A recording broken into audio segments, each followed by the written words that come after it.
ਬਾਣੀ ਗੁਰੂ ਗੁਰੂ ਹੈ ਬਾਣੀ, ਵਿੱਚ ਬਾਣੀ ਅੰਮ੍ਰਿਤ ਸਾਰੇ। ਗੁਰੂ ਬਾਣੀ ਕਹੈ ਸੇਵਕ ਜਨ ਮਾਨੈ, ਪਰਤਖ ਗੁਰੂ ਨਿਸਤਾਰੇ।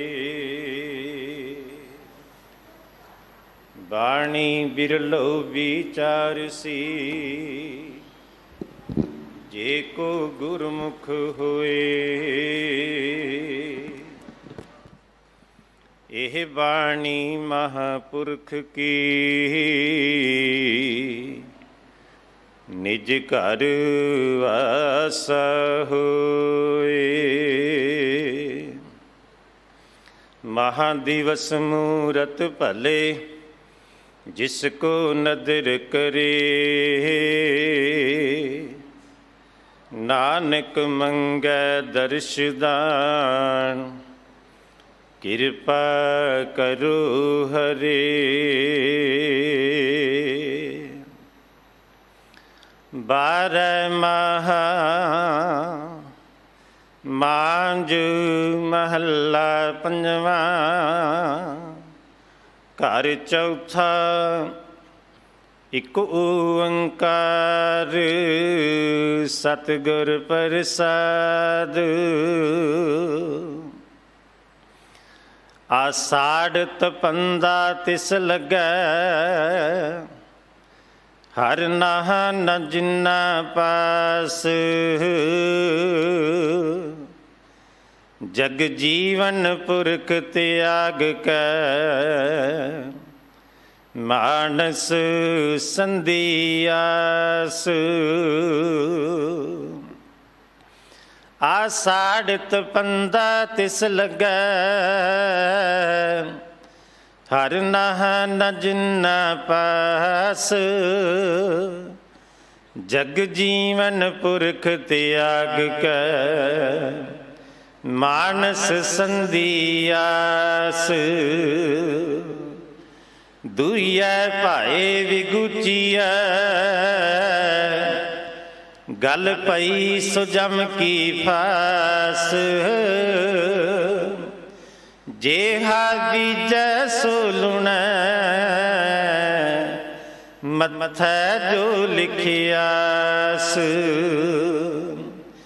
ਰਹਿਣ ਵਿਹਾਣੀ ਪਛਤਾਣੀ, ਉੱਠ ਚੱਲੀ ਗਈ ਨਿਰਾਸ। ਜਿਨ ਕੋ ਸਾਧੂ ਭੇਟੀਐ, ਸੋ ਦਰਗਾਹ ਹੋਏ ਖਲਾਸ। ਕਰ ਕਿਰਪਾ ਪ੍ਰਭ ਆਪਣੀ, ਤੇਰੇ ਦਰਸ਼ਨ ਹੋਏ ਪਿਆਸ। ਪ੍ਰਭ ਤੁਧ ਬਿਨ ਦੂਜਾ ਕੋ ਨਹੀਂ, ਨਾਨਕ ਕੀ ਅਰਦਾਸ। ਆਸਾੜ ਸੁਹੰਦਾ ਤਿਸ ਲੱਗੈ, ਜਿਸ ਮਨ ਹਰਿ ਚਰਨ ਨਿਵਾਸ। ਆਸਾੜ ਸੁਹੰਦਾ ਤਿਸ ਲੱਗੈ, ਜਿਸ ਮਨ ਹਰਿ ਚਰਨ ਨਿਵਾਸ। ਵਾਹਿਗੁਰੂ ਜੀ ਕਾ ਖਾਲਸਾ, ਵਾਹਿਗੁਰੂ ਜੀ ਕੀ ਫਤਿਹ। ਅੱਜ ਅਸਾੜ ਦਾ ਮਹੀਨਾ ਆਰੰਭ ਹੋਇਆ ਹੈ। ਤਿਸ ਦਾ ਮੂਲ ਪਾਠ ਆਪ ਜੀ ਨੇ ਸਰਵਣ ਕੀਤਾ ਹੈ। ਤਿਸ ਦੀ ਵਿਚਾਰ ਆਪ ਜੀ ਨੂੰ ਸਰਵਣ ਕਰਾ ਰਹੇ ਹਨ। ਅਤੀ ਸਤਿਕਾਰਯੋਗ ਭਾਈ ਸਾਹਿਬ ਭਾਈ ਰਜਿੰਦਰ ਸਿੰਘ ਜੀ, ਹੈੱਡ ਗ੍ਰੰਥੀ ਸਾਹਿਬ, ਉਹਨਾਂ ਪਾਸੋਂ ਪਾਵਨ ਸ਼ਬਦ ਦੀ ਵਿਚਾਰ ਸਰਵਣ ਕਰੋ ਜੀ। ਅੱਜ ਮੀਰੀ ਪੀਰੀ ਦੇ ਮਾਲਕ ਛੇਵੇਂ ਪਾਤਸ਼ਾਹ ਧੰਨ ਧੰਨ ਸਾਹਿਬ ਸ੍ਰੀ ਗੁਰੂ ਹਰਗੋਬਿੰਦ ਸਾਹਿਬ ਮਹਾਰਾਜ ਜੀ ਦਾ ਪਾਵਨ ਪਵਿੱਤਰ ਪ੍ਰਕਾਸ਼ ਗੁਰਪੁਰਬ ਹੈ। ਆਪ ਸਰਬੱਤ ਸਾਧ ਸੰਗਤ ਨੂੰ ਧੰਨ ਧੰਨ ਸਾਹਿਬ ਸ੍ਰੀ ਗੁਰੂ ਹਰਗੋਬਿੰਦ ਸਾਹਿਬ ਮਹਾਰਾਜ ਜੀ ਦੇ ਪਾਵਨ ਪ੍ਰਕਾਸ਼ ਗੁਰਪੁਰਬ ਦੀਆਂ ਲੱਖ ਲੱਖ ਲੱਖ ਲੱਖ ਵਧਾਈਆਂ ਹੋਣ ਜੀ। ਦਿੱਲੀ ਸਿੱਖ ਗੁਰਦੁਆਰਾ ਪ੍ਰਬੰਧਕ ਕਮੇਟੀ ਵੱਲੋਂ ਆਪ ਸੰਗਤਾਂ ਦੇ ਸਹਿਯੋਗ ਨਾਲ ਪਾਵਨ ਗੁਰਪੁਰਬ ਗੁਰਦੁਆਰਾ ਮਜਨੂ ਟਿੱਲਾ ਸਾਹਿਬ ਵਿਖੇ ਸਵੇਰੇ ਅੰਮ੍ਰਿਤ ਵੇਲੇ ਤੋਂ ਸ਼ਾਮਾਂ ਤੱਕ ਬੜੀ ਸ਼ਰਧਾਪੂਰਵਕ ਮਨਾਇਆ ਜਾ ਰਿਹਾ ਹੈ। ਆਪ ਸੰਗਤਾਂ ਪ੍ਰਤੀ ਬੇਨਤੀ ਹੈ, ਗੁਰਦੁਆਰਾ ਮਜਨੂ ਟਿੱਲਾ ਸਾਹਿਬ ਵਿਖੇ ਵੱਧ ਚੜ੍ਹ ਕੇ ਹਾਜ਼ਰੀਆਂ ਭਰ ਕੇ ਹਰਜਸ ਬਾਣੀ ਸਰਵਣ ਕਰਕੇ ਸੇਵਾ ਕਰਕੇ ਆਪਣਾ ਜੀਵਨ ਸਫਲਾ ਕਰਨਾ ਜੀ। ਅੰਮ੍ਰਿਤ ਸੰਚਾਰ ਹਰ ਐਤਵਾਰ ਇਸ ਪਾਵਨ ਸਥਾਨ 'ਤੇ ਹਰ ਬੁੱਧਵਾਰ ਗੁਰਦੁਆਰਾ ਸੀਸਗੰਜ ਸਾਹਿਬ ਵਿਖੇ ਹੁੰਦਾ ਹੈ। ਕੇਸੀ ਇਸ਼ਨਾਨ ਕਰਕੇ ਦਿਨ ਦੇ 11 ਵਜੇ ਪਹੁੰਚ ਕੇ ਅੰਮ੍ਰਿਤ ਛਕ ਕੇ ਗੁਰੂ ਵਾਲੇ ਬਣ ਕੇ ਗੁਰੂ ਮਹਾਰਾਜ ਦੀਆਂ ਖੁਸ਼ੀਆਂ ਪ੍ਰਾਪਤ ਕਰਨੀਆਂ ਜੀ। ਦਿੱਲੀ ਦੇ ਇਤਿਹਾਸਕ ਗੁਰੂ ਧਾਮਾਂ ਦੀ ਕਾਰ ਸੇਵਾ ਸਤਿਕਾਰਯੋਗ ਜਥੇਦਾਰ ਬਾਬਾ ਬਚਨ ਸਿੰਘ ਜੀ ਕਰਵਾ ਰਹੇ ਹਨ। ਤਨ ਮਨ ਧਨ ਨਾਲ ਸੇਵਾ ਕਰਕੇ ਆਪਣਾ ਜੀਵਨ ਸਫਲਾ ਕਰਨਾ ਜੀ। ਆਓ ਅਗਲੇ ਸਮੇਂ ਲਈ ਗੁਰੂ ਸ਼ਬਦ ਦੀ ਵਿਚਾਰ ਨਾਲ ਜੁੜਨਾ ਕਰੀਏ ਜੀ। ਵਾਹਿਗੁਰੂ ਜੀ ਕਾ ਖਾਲਸਾ, ਵਾਹਿਗੁਰੂ ਜੀ ਕੀ ਫਤਿਹ। ਬੇਸ਼ੁਮਾਰ ਅਥਾਹ ਅਗਨਤ ਅਤੁਲੈ, ਜਿਉ ਬੁਲਾਵੋ ਤਿਉ ਨਾਨਕ ਦਾਸ ਬੋਲੇ। ਪੰਜ ਪਿਆਲੇ ਪੰਜ ਪੀਰ, ਛਠਮ ਪੀਰ ਬੈਠਾ ਗੁਰ ਭਾਰੀ। ਅਰਜਨ ਕਾਇਆ ਪਲਟ ਕੇ, ਮੂਰਤ ਹਰ ਗੋਬਿੰਦ ਸਵਾਰੀ। ਚੱਲੀ ਪੀੜੀ ਸੋਡੀਆਂ, ਰੂਪ ਦਿਖਾਵਣ ਵਾਰੋ ਵਾਰੀ। ਦਲ ਭੰਜਨ ਗੁਰ ਸੂਰਮਾ, ਵੱਡ ਜੋਧਾ ਬਹੁ ਪਰ ਉਪਕਾਰੀ। ਸਗਲ ਇਛ ਮੇਰੀ ਪੁੰਨੀਆਂ, ਮਿਲਿਆ ਨਿਰੰਜਨ ਰਾਏ ਜੀਓ। ਆਨੰਦ ਭਇਆ ਵੱਡ ਭਾਗੀ ਹੋ, ਗ੍ਰਹਿ ਪ੍ਰਗਟੇ ਪ੍ਰਭ ਆਏ ਜੀਓ। ਅਦਬ ਪਿਆਰ ਸਤਿਕਾਰ ਸ਼ਰਧਾ ਸਹਿਤ ਸਾਹਿਬੇ ਕਮਾਲ ਬਾਦਸ਼ਾਹ ਦਰਵੇਸ਼, ਹਕ ਹਕ ਆਦੇਸ਼ ਹਕ ਹਕ ਆਗਾ। ਧੰਨ ਧੰਨ ਪਿਤਾ ਗੁਰੂ ਗੋਬਿੰਦ ਸਿੰਘ ਮਹਾਰਾਜ ਜੀ ਦੀ ਬਖਸ਼ੀ ਫਤਿਹ ਦੇ ਨਾਲ ਸਾਂਝ ਪਾਈਏ। ਗੱਜ ਵੱਜ ਕੇ ਬੁਲਾਓ ਜੀ। ਵਾਹਿਗੁਰੂ ਜੀ ਕਾ ਖਾਲਸਾ, ਵਾਹਿਗੁਰੂ ਜੀ ਕੀ ਫਤਿਹ। ਆਪ ਜੀ ਬਾਲਾ ਪ੍ਰੀਤਮ ਧੰਨ ਗੁਰੂ ਹਰਕ੍ਰਿਸ਼ਨ ਸਾਹਿਬ ਮਹਾਰਾਜ ਜੀ ਦੇ ਪਾਵਨ ਅਸਥਾਨ ਗੁਰਦੁਆਰਾ ਬੰਗਲਾ ਸਾਹਿਬ ਵਿਖੇ ਜੁੜ ਕੇ ਹਾਜ਼ਰੀਆਂ ਭਰ ਕੇ ਧੰਨ ਧੰਨ ਗੁਰੂ ਗ੍ਰੰਥ ਸਾਹਿਬ ਮਹਾਰਾਜ ਜੀ ਨੂੰ ਨਤਮਸਤਕ ਹੋ ਕੇ ਆਪਣਾ ਜੀਵਨ ਸਫਲਾ ਕਰ ਰਹੇ ਹੋ ਔਰ ਟੀਵੀ ਮਾਧਿਅਮ ਦੇ ਰਾਹੀਂ ਆਪਣੇ ਘਰਾਂ ਤੋਂ ਗੁਰੂ ਚਰਨਾਂ ਦੇ ਨਾਲ, ਗੁਰ ਸ਼ਬਦ ਦੇ ਨਾਲ ਗੁਰਬਾਣੀ ਸਰਵਣ ਕਰਦਿਆਂ, ਕੀਰਤਨ ਸਰਵਣ ਕਰਦਿਆਂ ਜੁੜੇ ਹੋਏ ਹੋ। ਆਓ ਅੱਜ ਨਾਨਕਸ਼ਾਹੀ ਸੰਮਤ ਅਨੁਸਾਰ ਹਾੜ ਮਹੀਨੇ ਦੀ ਆਰੰਭਤਾ ਦਾ ਦਿਨ ਹੈ ਔਰ ਬਹੁਤ ਹੀ ਮੁਬਾਰਕ ਪਵਿੱਤਰ ਪਾਵਨ ਧੰਨ ਧੰਨ ਮੇਰੀ ਪੀਰੀ ਦੇ ਮਾਲਕ ਮਹਾਬਲੀ ਵੱਡ ਯੋਧਾ ਬਹੁ ਪਰ ਉਪਕਾਰੀ ਧੰਨ ਗੁਰੂ ਹਰਗੋਬਿੰਦ ਸਾਹਿਬ ਸੱਚੇ ਪਾਤਸ਼ਾਹ ਜੀ ਦਾ ਪਵਿੱਤਰ ਪ੍ਰਕਾਸ਼ ਪੁਰਬ ਹੈ। ਸੋ ਆਓ ਅੱਜ ਦੇ ਜੋ ਮਹੀਨੇ ਦੇ ਦੁਆਰਾ ਸਤਿਗੁਰੂ ਗੁਰੂ ਅਰਜਨ ਦੇਵ ਪਿਤਾ ਮਹਾਰਾਜ ਜੀ ਨੇ ਉਪਦੇਸ਼ ਬਖਸ਼ਿਸ਼ ਕੀਤਾ ਹੈ 12 ਮਾਹ ਬਾਣੀ ਦੇ ਰਾਹੀਂ, ਜਿਸ ਦਾ ਮੂਲ ਪਾਠ ਆਪ ਜੀ ਨੇ ਗੁਰੂ ਘਰ ਦੇ ਵਜ਼ੀਰ ਪਰਮਜੀਤ ਸਿੰਘ ਗਿਆਨੀ ਜੀ ਪਾਸੋਂ ਸਰਵਣ ਕੀਤਾ ਹੈ। ਉਸ ਦੀ ਵਿਚਾਰ ਤੇ ਨਾਲ ਨਾਲ ਮੀਰੀ ਪੀਰੀ ਦੇ ਮਾਲਕ ਸਤਿਗੁਰੂ ਗੁਰੂ ਹਰਗੋਬਿੰਦ ਸਾਹਿਬ ਪਾਤਸ਼ਾਹ ਜੀ ਦੀਆਂ ਵਡਿਆਈਆਂ, ਉਹਨਾਂ ਦੇ ਇਤਿਹਾਸ, ਬਰਕਤਾਂ, ਬਖਸ਼ਿਸ਼ਾਂ ਦੇ ਨਾਲ ਸਾਂਝ ਪਾਉਂਦੇ ਹਾਂ। ਵਿਚਾਰਾਂ ਦੇ ਨਾਲ ਜੁੜਨ ਤੋਂ ਪਹਿਲਾਂ ਮਨ ਦੀ ਇਕਾਗਰਤਾ ਅਤੇ ਟਿਕਾਓ ਵਾਸਤੇ ਕਰੋ ਰਸਨਾ ਪਵਿੱਤਰ, ਆਖੋ ਸਤਨਾਮ ਵਾਹਿਗੁਰੂ। ਫਿਰ ਆਖੋ ਸਤਨਾਮ ਵਾਹਿਗੁਰੂ। ਗੁਰਬਾਣੀ ਗੁਰਸ਼ਬਦ ਨੂੰ ਪੜ੍ਹ ਕੇ ਇੱਕ ਗੱਲ ਸਹਿਜੇ ਹੀ ਸਿੱਖ ਦੇ ਜੀਵਨ ਦੇ ਬਾਰੇ ਦੇ ਵਿੱਚ ਜਾਣਕਾਰੀ, ਗਿਆਨ ਪ੍ਰਾਪਤ ਹੁੰਦਾ ਹੈ ਕਿ ਸਿੱਖ ਦਾ ਜੀਵਨ ਗੁਰਸ਼ਬਦ, ਗੁਰੂ ਦੀ ਬਾਣੀ ਤੋਂ ਬਿਨਾਂ ਅਧੂਰਾ ਹੈ।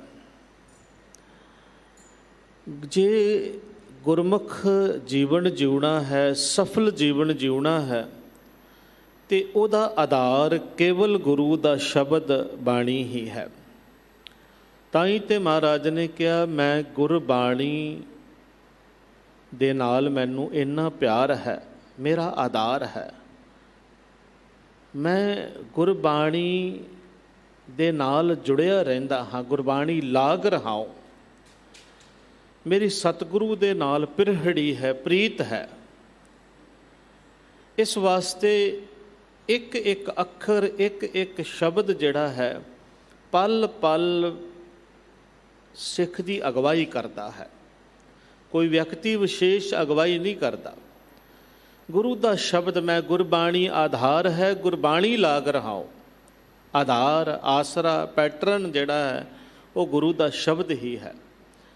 ਇਸ ਵਾਸਤੇ ਮੈਂ ਅਕਸਰ ਇਹ ਬੇਨਤੀ ਸੰਗਤ ਦੇ ਵਿੱਚ ਕਰਿਆ ਕਰਦਾ ਕਿ ਜਦੋਂ ਵੀ ਕੋਈ ਆਪਣੇ ਮਨ ਦੇ ਵਿੱਚ ਕੋਈ ਸੰਸਾ ਹੋਵੇ, ਕੋਈ ਸਹਿਮ ਹੋਵੇ, ਕੋਈ ਸਵਾਲ ਹੋਵੇ, ਕਿਸੇ ਤਰ੍ਹਾਂ ਦੀ ਵੀ ਕੋਈ ਗੁੰਜਾਇਸ਼ ਲੱਗਦਾ ਹੋਵੇ ਕਿ ਸਾਨੂੰ ਇਹ ਗੱਲ ਸਮਝ ਨਹੀਂ ਆਈ, ਸਾਡੇ ਜੀਵਨ ਵਿੱਚ ਇਸ ਗੱਲ ਦਾ ਕੀ ਮਹੱਤਵ ਹੈ, ਤਾਂ ਕਿਸੇ ਬੰਦੇ, ਕੁਬੰਦੇ, ਵਿਅਕਤੀ ਵਿਸ਼ੇਸ਼ ਨੂੰ ਪੁੱਛਣ ਦੀ ਲੋੜ ਨਹੀਂ।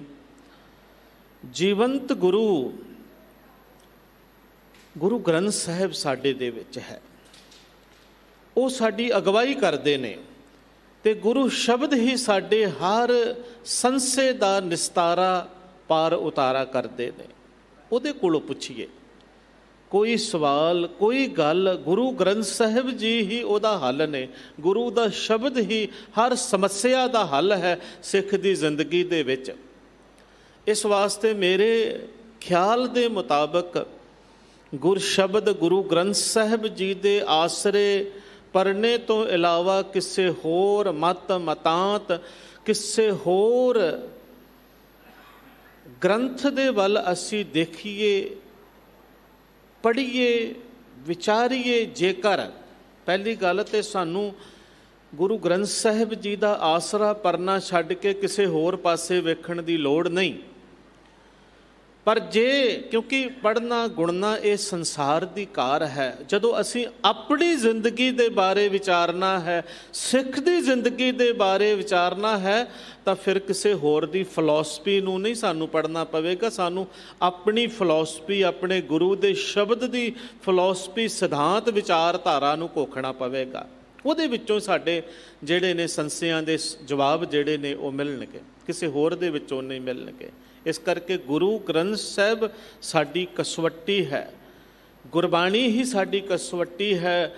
ਅਸੀਂ ਕੋਈ ਵੀ ਗੱਲ ਕਰੀਏ, ਵਿਚਾਰੀਏ, ਜੇ ਕਿਧਰੋਂ ਪੜ੍ਹੀ ਵੀ ਹੈ, ਸੁਣੀ ਵੀ ਹੈ, ਉਹਨੂੰ ਗੁਰੂ ਗ੍ਰੰਥ ਸਾਹਿਬ ਦੀ ਬਾਣੀ ਦੀ ਕਸਵੱਟੀ 'ਤੇ ਲਾ ਕੇ ਪਰਖੀਏ। ਜੇ ਉਹ ਸਹੀ ਹੈ ਤੇ ਉਸ ਨੂੰ ਗ੍ਰਹਿਣ ਕਰ ਲਿਆ ਜਾਵੇ, ਤੇ ਜੇ ਨਾ ਸਹੀ ਹੋਵੇ ਤੇ ਉਸ ਨੂੰ ਛੱਡ ਦਿੱਤਾ ਜਾਵੇ। ਕਿਉਂਕਿ ਗੁਰ ਸ਼ਬਦ ਦੇ ਨਾਲੋਂ ਸਾਡੇ ਉੱਤੇ ਹੋਰ ਕੋਈ ਵਿਚਾਰ ਜਿਹੜੀ ਹੈ ਉਹ ਹੈਵੀ ਨਹੀਂ ਹੋ ਸਕਦੀ। ਸਭ ਸੇ ਉੱਪਰ ਗੁਰ ਸ਼ਬਦ ਵਿਚਾਰ, ਸਭ ਤੋਂ ਉੱਪਰ ਗੁਰ ਸ਼ਬਦ ਦੀ ਵਿਚਾਰ ਹੈ, ਗੁਰੂ ਦੀ ਸਿੱਖਿਆ ਹੈ। ਤਾਂ ਹੀ ਅਸੀਂ ਸਿੱਖ ਹਾਂ। ਜੇ ਅਸੀਂ ਗੁਰੂ ਦੀ ਸਿੱਖਿਆ ਨੂੰ ਸਿੱਖਦੇ ਹਾਂ, ਗੁਰਦੁਆਰੇ ਆਉਣਾ, ਗੁਰਦੁਆਰੇ ਪ੍ਰਸ਼ਾਦ ਕਰਾਉਣਾ, ਕੋਈ ਵੀ ਜਾਂ ਘਰਾਂ ਦੇ ਵਿੱਚ ਅਸੀਂ ਕਹੀਏ ਅਖੰਡ ਪਾਠ ਸਾਹਿਬ ਕਰਾਉਣਾ, ਵਿਆਹਾਂ 'ਤੇ, ਸ਼ਾਦੀਆਂ 'ਤੇ, ਮਰਨਿਆਂ 'ਤੇ, ਪਰਨਿਆਂ 'ਤੇ, ਕਿਸੇ ਵੀ ਤਰ੍ਹਾਂ ਦੇ ਉੱਪਰ, ਇਹ ਇੱਕ ਸਾਡੇ ਸਿੱਖ ਰਹਿਤ ਦਾ ਹਿੱਸਾ ਹੈ। ਸਿੱਖ ਅਸੀਂ ਉਦਣ ਬਣਾਂਗੇ ਜਿਸ ਦਿਨ ਅਸੀਂ ਗੁਰੂ ਦੀ ਸਿੱਖਿਆ ਨੂੰ ਸੁਣ ਕੇ ਕਮਾਉਣ ਲੱਗ ਪਵਾਂਗੇ, ਗੁਰਮਤ ਦੇ ਧਾਰਨੀ ਬਣ ਜਾਵਾਂਗੇ। ਗੁਰਮਤ ਦਾ ਧਾਰਨੀ ਹੀ ਸਿੱਖ ਹੈ। ਤੋ ਅੱਜ ਅਸੀਂ ਸ਼ਬਦ ਦੀ ਵਿਚਾਰ ਕਰਨ ਲੱਗੇ ਹਾਂ। ਮੇਰੇ ਮਨ ਦੇ ਵਿੱਚ ਇਹ ਵਿਚਾਰ ਆਉਂਦੀ ਏ ਕਿ ਦੇਖੋ ਅੱਜ ਮਹੀਨਾ ਆਰੰਭ ਹੋਇਆ ਹੈ। ਅੱਜ ਦੇ ਮਹੀਨੇ ਦੀ ਆਰੰਭਤਾ ਹੋਈ ਏ ਤੇ 12 ਮਾਹਾਂ ਦੀ ਬਾਣੀ ਸਾਡੀ ਅਗਵਾਈ ਕਰ ਰਹੀ ਹੈ। ਦਿਨ ਵਾਰ 7 ਬਾਣੀ ਹੈ। ਪਹਿਰਿਆਂ ਦੇ ਸਿਰਲੇਖ ਹੇਠ ਗੁਰਬਾਣੀ ਉਚਾਰਨ ਕੀਤੀ ਹੈ। ਮੈਂ ਤਾਂ ਬੇਨਤੀ ਕਰ ਰਿਹਾ ਕਿ ਪਲ ਪਲ, ਮਹੀਨੇ, ਦਿਨ, ਇਹਨਾਂ ਦਿਨਾਂ, ਮਹੀਨਿਆਂ, ਸਮਿਆਂ ਦੇ ਰਾਹੀਂ ਗੁਰੂ ਸਾਹਿਬ ਜੀ ਨੇ ਸਾਨੂੰ ਮੱਤ ਦਿੱਤੀ ਹੈ, ਸਿੱਖਿਆ ਦਿੱਤੀ ਹੈ। ਪਰ ਫਿਰ ਵੀ ਅਸੀਂ ਅਨਮਤਾਂ ਵੱਲ ਦੇਖਦੇ ਹਾਂ, ਦੂਜੇ ਭਾਵ ਦੇ ਵਿੱਚ ਪੈ ਕਰਕੇ ਗੁਰੂ ਦੀ ਸਿੱਖਿਆ ਸ਼ਬਦ ਤੋਂ ਦੂਰ ਹੋ ਕਰਕੇ ਤੇ ਹੋਰ ਕਰਮ ਕਰਦੇ ਫਿਰਦੇ ਹਾਂ। ਮਹਾਰਾਜ ਅੱਜ ਦੇ ਮਹੀਨੇ ਦੇ ਦੁਆਰਾ ਸਾਨੂੰ ਸਮਝਾਉਂਦੇ ਨੇ। ਇਹ 12 ਮਾਹਾਂ ਬਾਣੀ ਦੇ ਵਿੱਚ ਅਕਾਲ ਪੁਰਖ ਵਾਹਿਗੁਰੂ ਤੋਂ ਵਿਛੋੜੇ ਦਾ ਕਾਰਨ, ਟੁੱਟਣ ਦਾ ਕਾਰਨ ਤੇ ਉਸ ਦੇ ਮਿਲਾਪ ਦੇ ਲਈ ਯਤਨ, ਇਹਨਾਂ ਨੂੰ ਇਸ ਬਾਣੀ ਦੇ ਵਿੱਚ ਬੜੇ ਸੁੰਦਰ ਤਰੀਕੇ ਦੇ ਨਾਲ ਸਾਹਿਬ ਸ੍ਰੀ ਗੁਰੂ ਅਰਜਨ ਦੇਵ ਪਿਤਾ ਮਹਾਰਾਜ ਜੀ ਨੇ ਉਚਾਰਨ ਕੀਤਾ ਹੈ। ਤੇ ਪਾਤਸ਼ਾਹ ਨੇ ਆਰੰਭ ਦੇ ਵਿੱਚ ਹੀ ਕਿਹਾ, ਕਿਰਤ ਕਰਮ ਕੇ ਵਿਛੜੇ ਕਰ ਕਿਰਪਾ ਮੇਲੋ ਰਾਮ। ਹੈ ਵਾਹਿਗੁਰੂ, ਆਪਣੀਆਂ ਕਿਰਤਾਂ ਕਰਮਾਂ ਦੀ ਕਮਾਈ ਦੇ ਨਾਲ ਜੋ ਅਸੀਂ ਕੰਮ ਕਰਕੇ ਕਮਾਇਆ ਹੈ, ਉਸ ਕਮਾਈ ਦੇ ਕਾਰਨ ਤੇਰੇ ਤੋਂ ਦੂਰ ਹੋਏ ਹਾਂ, ਵਿਛੜੇ ਹਾਂ, ਟੁੱਟੇ ਹਾਂ। ਤੇਰੀ ਕਿਰਪਾ ਸਾਨੂੰ ਵਿਛੜਿਆਂ ਟੁੱਟਿਆਂ ਨੂੰ ਮਿਲਾ ਸਕਦੀ ਹੈ। ਵਿਛੜੇ ਆਪਣੇ ਕਰਮਾਂ ਕਰਕੇ ਹਾਂ, ਜੋ ਆਪਣੀ ਮਨ ਮਰਜ਼ੀ ਦੇ ਕਰਮ ਕਰਦੇ ਹਾਂ, ਵਿਸ਼ਿਆਂ ਦੇ ਵਿੱਚ ਪੈ ਕੇ, ਵਿਕਾਰਾਂ ਦੇ ਵਿੱਚ ਪੈ ਕਰਕੇ, ਹੋਰ ਕਰਮਾਂ ਦੇ ਵਿੱਚ ਲੱਗ ਕਰਕੇ ਜੋ ਅਸੀਂ ਭੈੜ ਕਮਾਉਂਦੇ ਹਾਂ, ਕੁਕਰਮ ਕਰਦੇ ਹਾਂ, ਉਹਨਾਂ ਭੈੜੇ ਕਰਮਾਂ ਦੇ ਕਾਰਨ ਤੇਰੇ ਤੋਂ ਦੂਰ ਹੋਏ ਹਾਂ। ਤੁਸੀਂ ਕਿਰਪਾ ਕਰਦੇ ਹੋ, ਮਿਹਰ ਕਰਦੇ ਹੋ, ਕਰ ਕਿਰਪਾ ਮੇਲੋ ਰਾਮ। ਸਾਨੂੰ ਵਿਛੜਿਆ ਹੋਇਆਂ ਨੂੰ, ਟੁੱਟਿਆਂ ਹੋਇਆਂ ਨੂੰ ਆਪਣੇ ਨਾਲ ਮਿਲਾ ਲਓ। ਚਾਰਾਂ ਕੁੰਡਾਂ ਵੇਖ ਲਈਆਂ ਨੇ ਅਸੀਂ, 10 ਦਿਸ਼ਾਵਾਂ ਦੇ ਵਿੱਚ ਘੁੰਮ ਫਿਰ ਲਿਆ ਹੈ। 4 ਕੁੰਟ 10 ਦਿਸ਼ ਭਰਮੇ, ਥੱਕ ਆਏ ਪ੍ਰਭ ਕੀ ਸ਼ਾਮ। ਹੁਣ ਤਸੱਲੀ ਹੋ ਗਈ ਏ ਕਿ ਤੁਹਾਡੀ ਸ਼ਰਨ ਪੈਣ ਤੋਂ ਬਿਨਾਂ ਸਾਡਾ ਨਿਸਤਾਰਾ ਨਹੀਂ ਹੋ ਸਕਦਾ, ਸਾਡਾ ਪਾਰ ਉਤਾਰਾ ਨਹੀਂ ਹੋ ਸਕਦਾ। ਜਿੱਦਾਂ ਗਾਂ ਦੁੱਧ ਨਾ ਦੇਵੇ ਤੇ ਉਹ ਕਿਸੇ ਕੰਮ ਦੀ ਨਹੀਂ ਹੈ। ਬੰਦੇ ਦੇ ਜੀਵਨ ਦੇ ਵਿੱਚ ਸ਼ੁਭ ਕਰਮ ਨਹੀਂ ਹਨ, ਚੰਗਿਆਈਆਂ ਨਹੀਂ ਨੇ, ਸੇਵਾ ਨਹੀਂ ਹੈ, ਸਿਮਰਨ ਨਹੀਂ ਹੈ, ਤੇ ਉਹ ਵੀ ਉਸ ਪਸ਼ੂ ਵਰਗਾ, ਉਸ ਗਾਂ ਵਰਗਾ ਹੈ ਜਿਹੜਾ ਦੁੱਧ ਦੇਣ ਤੋਂ ਅਸਮਰੱਥ ਹੈ। ਦੁੱਧ ਸ਼ੁਭ ਕਰਮਾਂ ਦਾ ਪ੍ਰਤੀਕ ਹੈ। ਧੇਨ ਦੁੱਧੇ ਤੇ ਬਾਹਰੀ ਕਿਤੇ ਨਾ ਆਵੇ ਕਾਮ, ਜਲ ਬਿਨ ਸ਼ਾਖ ਕੁਮਲਾਵਤੀ ਉਪਜੇ ਨਾਹੀ ਦਾਮ। ਜੇ ਫਸਲ ਨੂੰ ਪਾਣੀ ਨਾ ਮਿਲੇ, ਉਹਦਾ ਮੁੱਲ ਮੰਡੀ ਦੇ ਵਿੱਚ ਪੈ ਜਾਏਗਾ ਉਸ ਫਸਲ ਦਾ।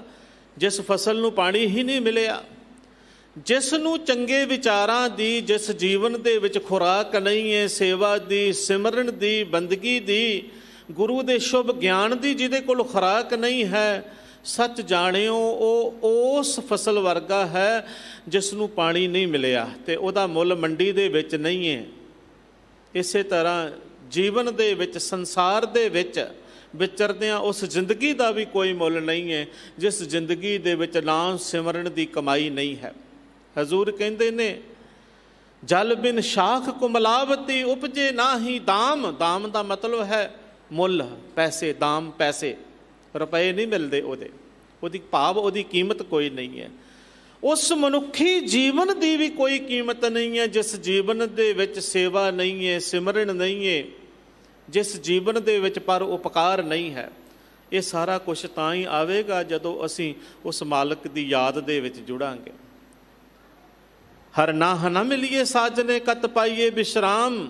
ਹਰੀ ਨਾ ਪਰਮਾਤਮਾ ਜਿੰਨੀ ਦੇਰ ਤੱਕ ਨਹੀਂ ਮਿਲਦਾ, ਉਸ ਆਤਮਾ ਨੂੰ ਕਦੇ ਵੀ ਟਿਕਾਓ ਨਹੀਂ ਮਿਲ ਸਕਦਾ ਜਿਸ ਨੂੰ ਮਾਲਕ ਅਕਾਲ ਪੁਰਖ ਪ੍ਰਭੂ ਪਰਮਾਤਮਾ ਦੀ ਪ੍ਰਾਪਤੀ ਨਹੀਂ ਹੋਈ। ਤੇ ਪਾਤਸ਼ਾਹ ਕਹਿੰਦੇ ਨੇ, ਜਿਵੇਂ ਕੋਈ ਇਸਤਰੀ ਦਾ ਪਤੀ ਬਾਹਰ ਗਿਆ ਹੋਵੇ ਤੇ ਉਹਨੂੰ ਘਰ ਦੇ ਵਿੱਚ ਚੈਨ ਨਹੀਂ ਆਉਂਦਾ, ਖਾਣਾ ਪੀਣਾ ਪਹਿਨਣਾ ਕੁਝ ਵੀ ਚੰਗਾ ਨਹੀਂ ਲੱਗਦਾ। ਰਾਤ ਨੂੰ ਨਿੰਦਰ ਵੀ ਨਹੀਂ ਪੈਂਦੀ। ਮਹਾਰਾਜ ਕਹਿੰਦੇ ਨੇ ਇਸੇ ਤਰ੍ਹਾਂ ਪਰਮੇਸ਼ਰ ਤੋਂ ਟੁੱਟਿਆਂ ਹੋਇਆਂ, ਉਸ ਸੁਖ ਦਾਤੇ ਵਾਹਿਗੁਰੂ ਤੋਂ ਵਿਸਰਿਆ ਹੋਇਆਂ ਨੂੰ, ਉਸ ਪਰਮਾਤਮਾ ਨੂੰ ਭੁੱਲਿਆਂ ਹੋਇਆਂ ਨੂੰ ਵੀ ਟਿਕਾਉ ਨਹੀਂ ਮਿਲ ਸਕਦਾ। ਤੇਨ ਦੁੱਧੇ ਤੇ ਬਾਹਰੀ ਕਿਤੇ ਨਾ ਆਵੇ ਕਾਮ, ਜਲ ਬਿਨ ਸ਼ਾਖ ਕੁਮਲਾਵਤੀ ਉਪਜੇ ਨਾਹੀ ਦਾਮ। ਹਰ ਨਾਹ ਨਾ ਮਿਲੀਏ ਸਾਜਨੈ ਕਤ ਪਾਈਏ ਬਿਸ਼ਰਾਮ। ਜਿਤ ਘਰ ਹਰ ਕੰਤ ਨਾ ਪ੍ਰਗਟਈ ਪੱਠ ਨਗਰ ਸੇ ਗ੍ਰਾਮ। ਸਰਬ ਸ਼ਿੰਗਾਰ ਤੰਬੋਲ ਰਸ ਸਣ ਦੇਹੀ ਸਭ ਖਾਮ। ਪ੍ਰਭ ਸੁਆਮੀ ਕੰਤ ਵਿਹੂਣੀਆਂ ਮੀਤ ਸੱਜਣ ਸਭ ਜਾਮ। ਨਾਨਕ ਕੀ ਬੇਨੰਤੀਆ ਕਰ ਕਿਰਪਾ ਦੀਜੇ ਨਾਮ। ਹਰ ਮੇਲੋ ਸੁਆਮੀ ਸੰਗ ਪ੍ਰਭ ਜਿਸ ਕਾ ਨਿਹਚਲ ਧਾਮ। ਇਸ ਪੌੜੀ ਦੇ ਰਾਹੀਂ ਨਾਲੇ ਅਰਦਾਸ ਕਰਨ ਦੀ ਜਾਚ ਵੀ ਸਾਨੂੰ ਸਿਖਾਈ ਹੈ। ਇਹ ਜੀ ਆਪਣੇ ਆਪ ਦੇ ਅੰਦਰ ਇਹ ਅਹਿਸਾਸ ਕਰ ਲਈਏ ਕਿ ਅਸੀਂ ਉਸ ਮਾਲਕ ਤੋਂ ਟੁੱਟੇ ਹੋਏ ਹਾਂ, ਵਿਛੜੇ ਹੋਏ ਹਾਂ, ਭੁੱਲੇ ਹੋਏ ਹਾਂ। ਉਹਦੀ ਕਿਰਪਾ ਮਿਲਾ ਸਕਦੀ ਹੈ। ਗੁਰੂ ਦੇ ਚਰਨਾਂ ਦੇ ਵਿੱਚ ਅਰਦਾਸ ਕਰੀਏ ਕਿ ਉਹ ਉਸ ਵਿਛੜੇ ਹੋਏ ਪ੍ਰਭੂ ਦੇ ਨਾਲ ਸਾਨੂੰ ਮਿਲਾ ਦੇਵੇ, ਜਿਹਦਾ ਘਰ ਨਿਹਚਲ ਹੈ, ਅਡੋਲ ਹੈ। ਜਿੱਥੇ ਇਹ 12 ਬਾਣੀ ਦੀ ਪਹਿਲੀ ਪੌੜੀ ਦੇ ਵਿੱਚ ਮਨੁੱਖੀ ਜੀਵਨ ਦੇ ਮਕਸਦ ਬਾਰੇ ਤੇ ਮਨੁੱਖ ਦੇ ਪਰਮੇਸ਼ਰ ਨਾਲੋਂ ਟੁੱਟ ਕੇ ਵਿਕਾਰਾਂ ਦੇ ਵਿੱਚ ਪੈਣ ਦੇ ਕਾਰਨ ਨੂੰ ਦੱਸਿਆ ਹੈ, ਤੇ ਕਾਰਨ ਨੂੰ ਦੱਸ ਕਰਕੇ ਆਪਣੇ ਕਰਮਾਂ ਨੂੰ ਸਹੀ ਕਰਨ ਦੀ ਚੇਤਾਵਨੀ, ਜਾਗਰੂਕਤਾ ਸਾਡੇ ਅੰਦਰ ਪਾਈ ਹੈ। ਤੇ ਉੱਥੇ ਹੀ ਨਾਲ ਪਰਮੇਸ਼ਰ ਨੂੰ ਮਿਲਣ ਦੀ ਜੁਗਤੀ, ਉਹਦੇ ਚਰਨਾਂ ਦੇ ਵਿੱਚ ਅਰਦਾਸ ਬੇਨਤੀ ਵੀ ਦੱਸੀ ਹੈ ਕਿ ਅਰਦਾਸ ਕਰੀਏ ਹਰ ਮੇਲੋ ਸੁਆਮੀ ਸੰਗ ਪ੍ਰਭ ਜਿਸ ਕਾ ਨਿਹਚਲ ਧਾਮ। ਇਸ ਤੋਂ ਅੱਗੇ ਸਿਲਸਿਲੇਵਾਰ ਢੰਗ ਦੇ ਨਾਲ ਪਾਤਸ਼ਾਹ ਜੀ ਨੇ 12 ਮਹੀਨੇ ਨੇ ਸਾਲ ਦੇ, ਤੇ ਇੱਕ ਮਹੀਨੇ ਦੇ ਨਾਮ ਦੇ ਨਾਲ ਸਾਨੂੰ ਉਪਦੇਸ਼ ਦਿੱਤਾ ਹੈ। ਆਰੰਭ ਦੇ ਪਹਿਲੇ ਮਹੀਨੇ ਦੇ ਵਿੱਚ ਹੀ ਮਹਾਰਾਜ ਨੇ ਦੱਸਿਆ ਕਿ ਜੀਵਨ ਦੇ ਵਿੱਚ ਹਰ ਮਨੁੱਖ ਨੂੰ ਆਨੰਦ ਚਾਹੀਦਾ ਹੈ, ਸੁੱਖ ਚਾਹੀਦਾ ਹੈ, ਖੁਸ਼ੀ ਚਾਹੀਦੀ ਹੈ। ਸੱਚਾ ਸੁੱਖ, ਸੱਚਾ ਆਨੰਦ ਕੇਵਲ ਗੋਬਿੰਦ ਦੇ ਆਰਾਧਨ ਦੇ ਨਾਲ ਹੀ ਮਿਲਣਾ ਹੈ। ਜਦੋਂ ਅਸੀਂ ਆਹ ਮਹੀਨਾ ਜਿਹੜਾ ਅੱਜ ਸ਼ੁਰੂ ਹੋਇਆ ਹੈ ਹਾੜ ਦਾ, ਜਿਸ ਨੂੰ ਪਾਤਸ਼ਾਹ ਜੀ ਨੇ ਅਸਾੜ ਸ਼ਬਦ ਲਿਖਿਆ ਹੈ, ਮਹਾਰਾਜ ਅੱਜ ਦੇ ਮਹੀਨੇ ਦੇ ਦੁਆਰਾ ਸਾਨੂੰ ਸਮਝਾਉਂਦੇ ਨੇ। ਆਓ ਇਸ ਮਹੀਨੇ ਦੀਆਂ ਪੰਕਤੀਆਂ ਜੋ ਮਹਾਰਾਜ ਜੀ ਨੇ ਸਾਡੇ ਭਲੇ ਵਾਸਤੇ, ਸੰਸਾਰ ਦੇ ਭਲੇ ਵਾਸਤੇ ਬਖਸ਼ਿਸ਼ ਕੀਤੀਆਂ ਨੇ, ਪੜ੍ਹੀਏ ਤੇ ਵਿਚਾਰ ਕੇ ਆਪਣੇ ਜੀਵਨ ਦੇ ਵਿੱਚ ਧਾਰਨ ਕਰੀਏ। ਹਜ਼ੂਰ ਕਹਿੰਦੇ ਨੇ, ਆਸਾੜ ਤਪੰਦਾ ਤਿਸ ਲੱਗੈ, ਹਰ ਨਾਹ ਨਾ ਜਿਨਾ ਪਾਸ। ਜਗ ਜੀਵਨ ਪੁਰਖ ਤਿਆਗ ਕੈ, ਮਾਨਸ ਸੰਧੀ ਆਸ। ਅਸਾੜ ਦਾ ਮਹੀਨਾ, ਜੇਠ ਦਾ ਮਹੀਨਾ, ਇਹ ਤਪਸ਼ ਦੇ ਮਹੀਨੇ ਨੇ। ਇਹ ਪਿਛਲਾ ਮਹੀਨਾ ਜਿਹੜਾ ਬੀਤਿਆ ਹੈ ਤੇ ਜਿਹੜਾ ਅੱਜ ਆਰੰਭ ਹੋਇਆ ਹੈ, ਇਹਦੇ ਵਿੱਚ ਤਪਸ਼ ਪੈਂਦੀ ਹੈ, ਅੱਤ ਦੀ ਗਰਮੀ ਹੁੰਦੀ ਹੈ। ਹਜ਼ੂਰ ਕਹਿੰਦੇ ਨੇ ਹਰ ਨਾਹ ਨਾ ਜਿੰਨਾ ਪਾਸ। ਨਾਹ ਕਹਿੰਦੇ ਨੇ ਪਤੀ ਪਰਮੇਸ਼ਰ ਨੂੰ, ਨਾਹ ਦੇ ਹਾਹੇ ਨੂੰ ਔਂਕੜ ਹੈ, ਜਿਹਦਾ ਮਤਲਬ ਹੈ ਪਰਮਾਤਮਾ ਪਤੀ। ਜਿਨ੍ਹਾਂ ਜੀਵ ਇਸਤਰੀਆਂ ਦੇ ਕੋਲ ਹਰੀ ਪਰਮਾਤਮਾ ਨਹੀਂ ਹੈ, ਜਿਨ੍ਹਾਂ ਦੇ ਹਿਰਦੇ ਵਿੱਚ ਉਸ ਮਾਲਕ ਦੀ ਯਾਦ ਨਹੀਂ ਹੈ, ਅਸਾੜ ਦਾ ਤਪਦਾ ਹੋਇਆ ਮਹੀਨਾ ਜਿਹੜਾ ਹੈ ਉਹਨਾਂ ਦੇ ਲਈ ਜਿਹੜਾ ਹੈ ਦੁਖਦਾਈ ਹੈ। ਵਿਸ਼ਿਆਂ ਵਿਕਾਰਾਂ ਦੇ ਵਿੱਚ ਨਿਸ਼ਚੇ ਹੀ ਜਿਹੜੀ ਪਤੀ ਪਰਮਾਤਮਾ ਤੋਂ ਟੁੱਟ ਜਾਵੇਗੀ, ਵਿਸਰ ਜਾਵੇਗੀ, ਜਿਹੜੀ ਜੀਵ ਇਸਤਰੀ ਉਸ ਮਾਲਕ ਨੂੰ ਭੁਲਾ ਬੈਠੇਗੀ, ਉਹ ਵਿਸ਼ਿਆਂ ਵਿਕਾਰਾਂ ਦੇ ਵਿੱਚ ਪੈ ਜਾਵੇਗੀ। ਵਿਸ਼ਿਆਂ ਵਿਕਾਰਾਂ ਦੀ ਜਿਹੜੀ ਤਪਸ਼ ਹੈ ਉਹਨੂੰ ਇੱਥੇ ਬਿਆਨ ਕੀਤਾ ਹੈ। ਜਿਸ ਤਰ੍ਹਾਂ ਵਿਕਾਰਾਂ ਦੀ ਠੰਡ ਦੇ ਬਾਰੇ ਬਾਣੀ ਦੇ ਵਿੱਚ ਲਿਖਿਆ, ਇਸੇ ਬਾਣੀ ਦੇ ਵਿੱਚ ਇਸੇ ਤਰ੍ਹਾਂ ਹੀ ਵਿਕਾਰਾਂ ਦੀ ਤਪਸ਼ ਹੈ। ਕਾਮ ਦੀ, ਕ੍ਰੋਧ ਦੀ, ਲੋਭ ਦੀ, ਮੋਹ ਦੀ, ਅਹੰਕਾਰ ਦੀ। ਤ੍ਰਿਸ਼ਨਾ ਨੂੰ ਤੇ ਦਿੱਤਾ ਹੀ ਅੱਗ ਦਾ ਨਾਮ ਹੈ, ਲੋਭ ਨੂੰ, ਤ੍ਰਿਸ਼ਨਾ ਨੂੰ। ਤੇ ਮਹਾਰਾਜ ਕਹਿੰਦੇ ਨੇ ਇਹ ਜਿਹੜੀਆਂ ਅੱਗਾਂ ਨੇ ਨਾ, ਇਹ ਤਪਸ਼ ਪੈਦਾ ਕਰਦੀਆਂ ਨੇ। ਅੰਦਰ ਜਦੋਂ ਇਹਨਾਂ ਦੀ ਬਹੁਤਾਤ ਹੋ ਜਾਂਦੀ, ਆਪਣੀ ਸੀਮਾ ਤੋਂ ਉੱਪਰ ਉੱਠ ਜਾਂਦੇ ਨੇ, ਤੇ ਜਿਸ ਹਿਰਦੇ ਵਿੱਚ ਪਰਮਾਤਮਾ ਦੀ ਯਾਦ ਨਹੀਂ, ਉਹ ਤਪਦਾ ਹੈ, ਉਹ ਸੜਦਾ ਹੈ। ਆ ਈਰਖਾ ਦੀ, ਨਿੰਦਾ ਦੀ, ਇਹ ਕੀ ਹੈ? ਦਵੈਸ਼ ਦੀ ਅਗਨੀ, ਇਹਦੇ ਨਾਲ ਜਲਦਾ ਹੈ ਬੰਦਾ, ਕਲਪਿਆ ਰਹਿੰਦਾ ਹੈ ਹਰ ਵੇਲੇ ਵਿਸ਼ਿਆਂ ਵਿਕਾਰਾਂ ਦੇ ਵਿੱਚ ਪਿਆ ਹੋਇਆ। ਜਿਹਦੇ ਅੰਦਰ ਪ੍ਰਭੂ ਪਰਮੇਸ਼ਰ ਦੀ ਯਾਦ ਹੈ, ਜਿਹੜਾ ਰਜ਼ਾ ਦੇ ਵਿੱਚ, ਮਾਲਕ ਦੇ ਭਾਣੇ ਦੇ ਵਿੱਚ ਜੀਵਨ ਜਿਉਂਦਾ ਹੈ, ਉਹਨਾਂ ਨੂੰ ਇਹ ਅੱਗਾਂ, ਇਹ ਵਿਸ਼ੇ ਵਿਕਾਰ, ਇਹ ਤਪਸ਼ ਨਹੀਂ ਪਾਉਂਦੀ। ਪਰ ਜਿਨ੍ਹਾਂ ਦੇ ਅੰਦਰ ਯਾਦ ਨਹੀਂ ਹੈ, ਜਿਨ੍ਹਾਂ ਨੂੰ ਜੀਵਨ ਜਿਉਣ ਦਾ ਢੰਗ ਤਰੀਕਾ ਨਹੀਂ ਹੈ, ਜਿਨ੍ਹਾਂ ਦਾ ਮਨ ਅਡੋਲ ਨਹੀਂ ਹੈ, ਉਹ ਵਿਸ਼ਿਆਂ ਵਿਕਾਰਾਂ ਦੇ ਵਿੱਚ ਭਟਕਦੇ ਰਹਿੰਦੇ ਨੇ। ਇਹ ਵਿਕਾਰ ਉਸ ਨੂੰ ਸਾੜਦੇ ਹਨ, ਉਹ ਕਲਪਿਆ ਰਹਿੰਦਾ ਹੈ ਬੰਦਾ ਹਰ ਵੇਲੇ। ਕਿਸੇ ਨੇ ਕੋਈ ਗੱਲ ਕਰ ਦਿੱਤੀ, ਤੜਫ ਉੱਠਿਆ, ਜਰਾ ਜਿੰਨੀ ਕਿਸੇ ਨੇ ਕੋਈ ਕਹਿ ਦਿੱਤਾ, ਭੜਕ ਉੱਠਿਆ। ਇਹ ਜਿਹੜੀ ਇਸ ਤਰ੍ਹਾਂ ਦੀਆਂ ਗੱਲਾਂ ਹੁੰਦੀਆਂ ਨੇ, ਇਹ ਉਹਨਾਂ ਦੇ ਹਿਰਦਿਆਂ ਦੇ ਵਿੱਚ ਹੁੰਦੀਆਂ ਨੇ ਜਿਨ੍ਹਾਂ ਦੇ ਅੰਦਰ ਪਰਮਾਤਮਾ ਦੀ ਯਾਦ ਨਹੀਂ ਹੈ, ਮਾਲਕ ਦੀ ਯਾਦ ਨਹੀਂ ਹੈ। ਅਸਾੜ ਦੇ ਮਹੀਨੇ ਦੀ ਤਰ੍ਹਾਂ ਉਹਨਾਂ ਦਾ ਹਿਰਦਾ ਤਪਦਾ ਰਹਿੰਦਾ ਹੈ।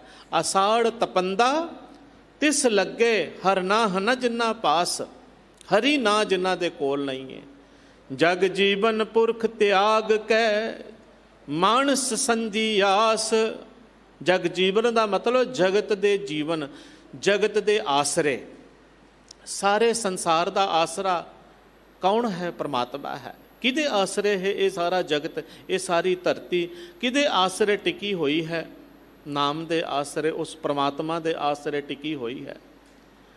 ਤੋ ਜਿਨ੍ਹਾਂ ਦੇ ਅੰਦਰ ਪਰਮਾਤਮਾ ਦੀ ਉਸ ਜਗਤ ਜੀਵਨ ਦੇ ਆਸਰੇ ਦੀ ਥਾਂ ਨਹੀਂ ਹੈ, ਜਿਨ੍ਹਾਂ ਨੇ ਉਸ ਜਗਤ ਦੇ ਸਹਾਰੇ ਮਾਲਕ ਨੂੰ ਤਿਆਗ ਦਿੱਤਾ, ਜਗ ਜੀਵਨ ਪੁਰਖ ਤਿਆਗ ਕੇ ਮਾਨਸ ਸੰਧੀ ਆਸ, ਤੇ ਬੰਦਿਆਂ ਦੀਆਂ ਆਸਾਂ ਬਣਾਈ ਫਿਰਦੇ ਨੇ, ਵਿਸ਼ਿਆਂ ਵਿਕਾਰਾਂ ਦੇ ਨਾਲ ਤਪੇ ਫਿਰਦੇ ਹਨ, ਕਲਪੇ ਫਿਰਦੇ ਹਨ, ਬੰਦਿਆਂ ਦੇ ਸਹਾਰੇ ਪਾਲਦੇ ਨੇ। ਇਹੋ ਜਿਹੇ ਬੰਦਿਆਂ ਦੇ, ਮਨੁੱਖਾਂ ਦੇ ਸਹਾਰੇ ਪਾਲਣ ਵਾਲੇ ਜਿਹੜੇ ਨੇ ਨਾ, ਉਹਨਾਂ ਦਾ ਮਨ ਕਦੇ ਟਿਕ ਨਹੀਂ ਸਕਦਾ, ਉਹਨਾਂ ਦੇ ਅੰਦਰ ਕਦੇ ਸ਼ਾਂਤੀ ਨਹੀਂ ਆ ਸਕਦੀ। ਹਜ਼ੂਰ ਕਹਿੰਦੇ ਨੇ, ਦੂਏ ਭਾਏ ਵੀ ਗੁੱਚੀਐ ਗਲ ਪਈਸ ਜਮ ਕੀ ਫਾਂਸ। ਦੂਏ ਭਾਏ ਦਾ ਮਤਲਬ ਹੈ ਦੂਜਾ ਭਾਉ। ਦੂਜਾ ਭਾਉ ਕੀ ਹੈ? ਇੱਕ ਭਾਉ ਹੈ ਰੱਬੀ ਪਿਆਰ, ਇੱਕ ਪਰਮੇਸ਼ਰ ਦਾ ਪਿਆਰ, ਇੱਕ ਅਕਾਲ ਪੁਰਖ, ਇੱਕ ਪਰਮਾਤਮਾ ਦਾ ਪਿਆਰ, ਤੇ ਦੂਜਾ ਜਿਹੜਾ ਹੈ ਉਸ ਪ੍ਰਭੂ ਨੂੰ ਛੱਡ ਕੇ ਹੋਰ ਦਾ ਪਿਆਰ, ਮਾਇਆ ਦਾ ਪਿਆਰ, ਧਨ ਪਦਾਰਥਾਂ ਦੇ ਪ੍ਰਤੀ ਖਿੱਚ। ਇਹ ਦੂਜਾ ਭਾਉ ਹੈ। ਤੇ ਮਹਾਰਾਜ ਦੇ ਬਚਨ ਨੇ, ਦੂਜਾ ਭਾਉ ਨਾ ਦੇਈ ਲਿਵ ਲਾਗਣ ਜਿਨ ਪ੍ਰਭ ਕੇ ਚਰਨ ਵਿਸਾਰੇ। ਇਹ ਦੂਜਾ ਭਾਉ ਜਿਹੜਾ ਇਹਨੇ ਲਿਵ ਨਹੀਂ ਲੱਗਣ ਦਿੰਦਾ, ਪਰਮਾਤਮਾ ਦੇ ਨਾਲ ਜੁੜਨ ਨਹੀਂ ਦਿੰਦਾ, ਪ੍ਰਭੂ ਦੇ ਚਰਨਾਂ ਤੋਂ ਦੂਰ ਕਰ ਦਿੰਦਾ ਹੈ। ਇਸ ਕਰਕੇ ਜੇ ਅਸੀਂ ਸਫਲ ਹੋਣਾ ਹੈ ਤੇ ਦੂਜੇ ਭਾਉ ਨੂੰ ਤਿਆਗਣਾ ਪਏਗਾ। ਇੱਕ ਪ੍ਰਭੂ ਦੀ ਯਾਦ ਨੂੰ ਛੱਡ ਕੇ, ਇੱਕ ਪਰਮੇਸ਼ਰ ਪੂਜਾ ਅਕਾਲ ਕੀ ਦੇ ਸਿਧਾਂਤ ਨੂੰ ਛੱਡ ਕੇ ਹੋਰ ਭਾਉ ਜਿਹੜਾ ਹੈ, ਉਹ ਚਾਹੇ ਕਿਸੇ ਵੀ ਪ੍ਰਤੀ ਹੈ, ਬੜੀ ਸਿੱਧੀ ਤੇ ਸਪਸ਼ਟ ਹੈ। ਰੱਬੀ ਪਿਆਰ ਨੂੰ ਛੱਡ ਕੇ, ਹਰ ਕਾ ਸਿਮਰਨ ਛਾੜ ਕੇ, ਅਹੋਈ ਰਾਖੇ ਨਾਰ ਗਦਹੀ ਹੋਏ ਕੇ ਅਵਤਰੇ ਭਾਰ ਸਹਿ ਮਨ ਚਾਰ।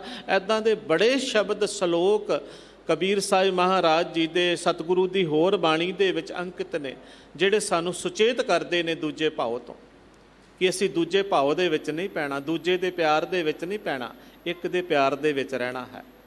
ਉਹ ਇੱਕ ਦਾ ਪਿਆਰ, ਇੱਕ ਪਰਮੇਸ਼ਰ ਦਾ, ਇੱਕ ਅਕਾਲ ਪੁਰਖ ਵਾਹਿਗੁਰੂ ਦਾ ਪਿਆਰ ਹੈ। ਜਦੋਂ ਅਸੀਂ ਉਸ ਨੂੰ, ਉਸ ਜਗਤ ਦੇ ਆਸਰੇ ਨੂੰ ਛੱਡ ਕੇ ਹੋਰ ਦੇ ਭਾਉ ਦੇ ਵਿੱਚ ਪੈ ਗਏ ਤਾਂ ਕੀ ਹੋਵੇਗਾ? ਵਿਗੁੱਚੀਐ। ਵਿਗੁੱਚੀਏ ਦਾ ਮਤਲਬ ਹੈ ਖੁਆਰ ਹੋਣਾ, ਵਿਗੁੱਚਣਾ।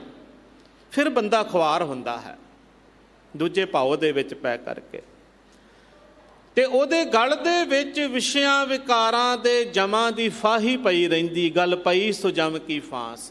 ਵਿਕਾਰ ਨਹੀਂ ਉਹਦਾ ਪਿੱਛਾ ਛੱਡਦੇ। ਹਜ਼ੂਰ ਨੇ ਬਾਣੀ ਦੇ ਵਿੱਚ ਵਿਸ਼ਿਆਂ ਤੇ ਵਿਕਾਰਾਂ ਨੂੰ ਜਮਾਂ ਦੇ ਦੂਤਾਂ ਦੇ ਨਾਲ ਤਸ਼ਬੀਹ ਦਿੱਤੀ ਹੈ। ਜੋ ਇਹ ਦੂਤ ਮੋਹਿ ਬਹੁਤ ਸੰਤਾਵਤ ਤੇ ਭਿਆਨਕ ਭਇਆ, ਕਰੇ ਬੇਨਤੀ ਰਾਖ ਠਾਕੁਰ ਪੈ ਹਮ ਤੇਰੀ ਸ਼ਰਣਿਆ। ਜਦੋਂ ਕੋਈ ਗੁਰੂ ਦੀ ਸ਼ਰਨ ਦੇ ਵਿੱਚ ਆ ਜਾਵੇ, ਰਜ਼ਾ ਦੇ ਵਿੱਚ ਆ ਜਾਵੇ, ਤਾਂ ਫਿਰ ਇਹੀ ਵਿਕਾਰ, ਇਹੀ ਜਮਾਂ ਦੇ ਦੂਤ ਉਹਦੇ ਅੱਗੇ ਹੱਥ ਜੋੜਦੇ ਨੇ, ਸਾਨੂੰ ਬਚਾ ਲਏ ਆਪਣੇ ਮਾਲਕ ਤੋਂ।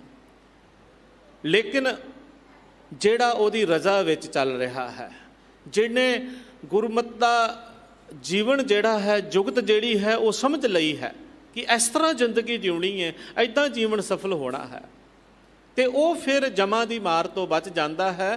ਦੂਜੇ ਭਾਉ ਦੇ ਵਿੱਚ ਪੈ ਕਰਕੇ ਜੀਵਨ ਬਤੀਤ ਕਰਨ ਵਾਲਾ, ਹੋਰ ਦੇ ਭਾਉ ਦੇ ਵਿੱਚ ਲੱਗ ਕੇ ਆਪਣਾ ਜੀਵਨ ਜਿਉਣ ਵਾਲਾ ਜਿਹੜਾ ਹੈ, ਉਹਦੇ ਗਲ ਜਮਾਂ ਦੀ ਫਾਹੀ, ਵਿਕਾਰਾਂ ਦੀ ਫਾਂਸੀ ਜਿਹੜੀ ਹੈ ਪਈ ਹੀ ਰਹਿੰਦੀ ਹੈ।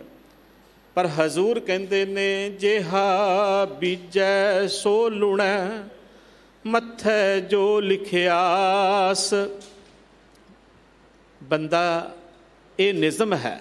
ਹਜ਼ੂਰ ਕਹਿੰਦੇ ਨੇ ਪਰਮਾਤਮਾ ਦਾ ਇਹ ਨਿਜ਼ਾਮ ਹੈ।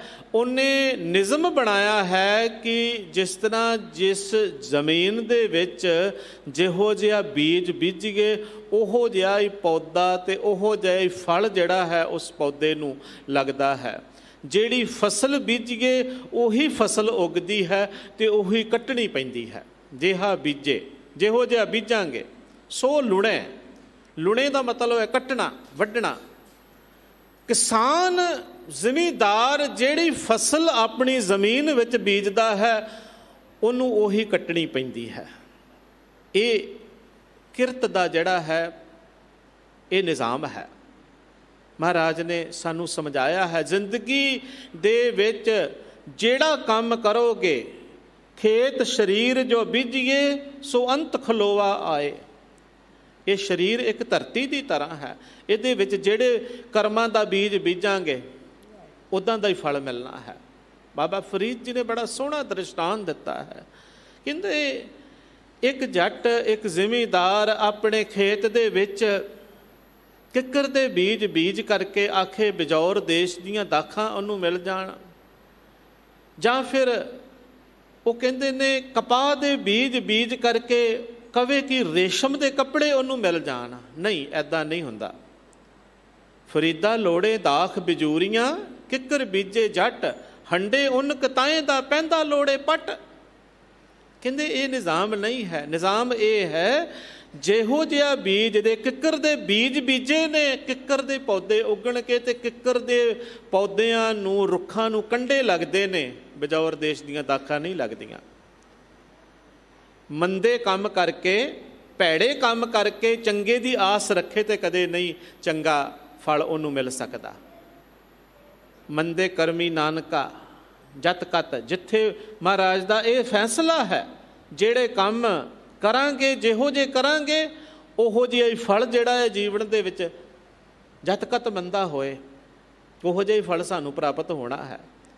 ਇਸ ਵਾਸਤੇ ਇਹ ਬੜਾ ਸੋਹਣਾ ਗੁਰੂ ਸਾਹਿਬ ਜੀ ਨੇ ਸਾਨੂੰ ਉਪਦੇਸ਼ ਦਿੱਤਾ ਹੈ, ਆਪਣੇ ਕਰਮਾਂ ਨੂੰ ਸਹੀ ਕਰ ਲਈਏ। ਆਪਣੇ ਕਰਮਾਂ ਕਰਨ ਲੱਗਿਆਂ ਧਿਆਨ ਰੱਖੀਏ ਅਸੀਂ ਕਿਹੜੇ ਕਰਮਾਂ ਦਾ ਬੀਜ ਬੀਜ ਰਹੇ ਹਾਂ, ਚੰਗੇ ਕਰਮ ਨੇ ਜਾਂ ਬੁਰੇ ਕਰਮ ਨੇ, ਕਿਉਂਕਿ ਇਹਦਾ ਸਿਲਾ ਜਿਹੜਾ ਹੈ ਇਹ ਸਾਨੂੰ ਭੁਗਤਣਾ ਪੈਣਾ ਹੈ। ਇਹ ਕਰ ਕਰੇ ਸੋ ਇਹ ਕਰ ਪਾਏ, ਇਹ ਸਿਧਾਂਤ ਹੈ। ਜਿਨ੍ਹਾਂ ਕਰਮਾਂ ਦੇ ਵਿੱਚ ਕੋਈ, ਮਹਾਰਾਜ ਕਹਿੰਦੇ ਨੇ, ਵਡਿਆਈ ਨਹੀਂ ਹੈ, ਇੱਜ਼ਤ ਨਹੀਂ ਹੈ, ਹਜ਼ੂਰ ਕਹਿੰਦੇ ਨੇ ਉਹਨਾਂ ਨੂੰ ਛੱਡ ਦਿਓ, ਉਹਨਾਂ ਨੂੰ ਤਿਆਗ ਦਿਓ। ਜਿਨ੍ਹਾਂ ਕੰਮਾਂ ਦੇ ਵਿੱਚ ਕੋਈ ਵਡਿਆਈ ਨਹੀਂ ਹੈ। ਫਰੀਦਾ ਜਿੰਨੀ ਕਮੀ ਨਾਹੇ ਗੁਣ, ਤੇ ਕੰਮੜੇ ਵਿਸਾਰ, ਮਤ ਸ਼ਰਮਿੰਦਾ ਥੀ ਵਈ ਸਾਈਂ ਦੇ ਦਰਬਾਰ। ਕਿਤੇ ਸਾਈਂ ਦੀ ਦਰਗਾਹ ਦੇ ਵਿੱਚ ਸ਼ਰਮਿੰਦਾ ਹੋਣਾ ਪਵੇ ਆਪਣੇ ਭੈੜੇ ਕਰਮਾਂ ਦੇ ਕਰਕੇ, ਆਪਣੇ ਮੰਦੇ ਆਚਰਣ ਦੇ ਕਰਕੇ। ਭਾਵੇਂ ਕੋਈ ਸਾਧੂ ਹੈ, ਸੰਤ ਹੈ, ਕਿੱਦਾਂ ਦਾ ਉਹਨੇ ਬਸਤਰ ਪਾਏ ਨੇ, ਕੱਪੜੇ ਪਾਏ ਨੇ, ਚੋਲਾ ਪਾਇਆ ਹੈ, ਕਿੱਦਾਂ ਦਾ ਉਹਦਾ ਭੇਖ ਹੈ, ਪਹਿਰਾਵਾ ਹੈ, ਸਵਰੂਪ ਹੈ, ਕਰਮਾਂ ਦਾ ਫਲ ਜਿਹੜਾ ਹੈ ਉਹ ਕਦੇ ਵੀ ਬਿਰਥ ਨਹੀਂ ਜਾਂਦਾ ਜੇ, ਉਹਨੂੰ ਭੋਗਣਾ ਹੀ ਪੈਂਦਾ ਹੈ।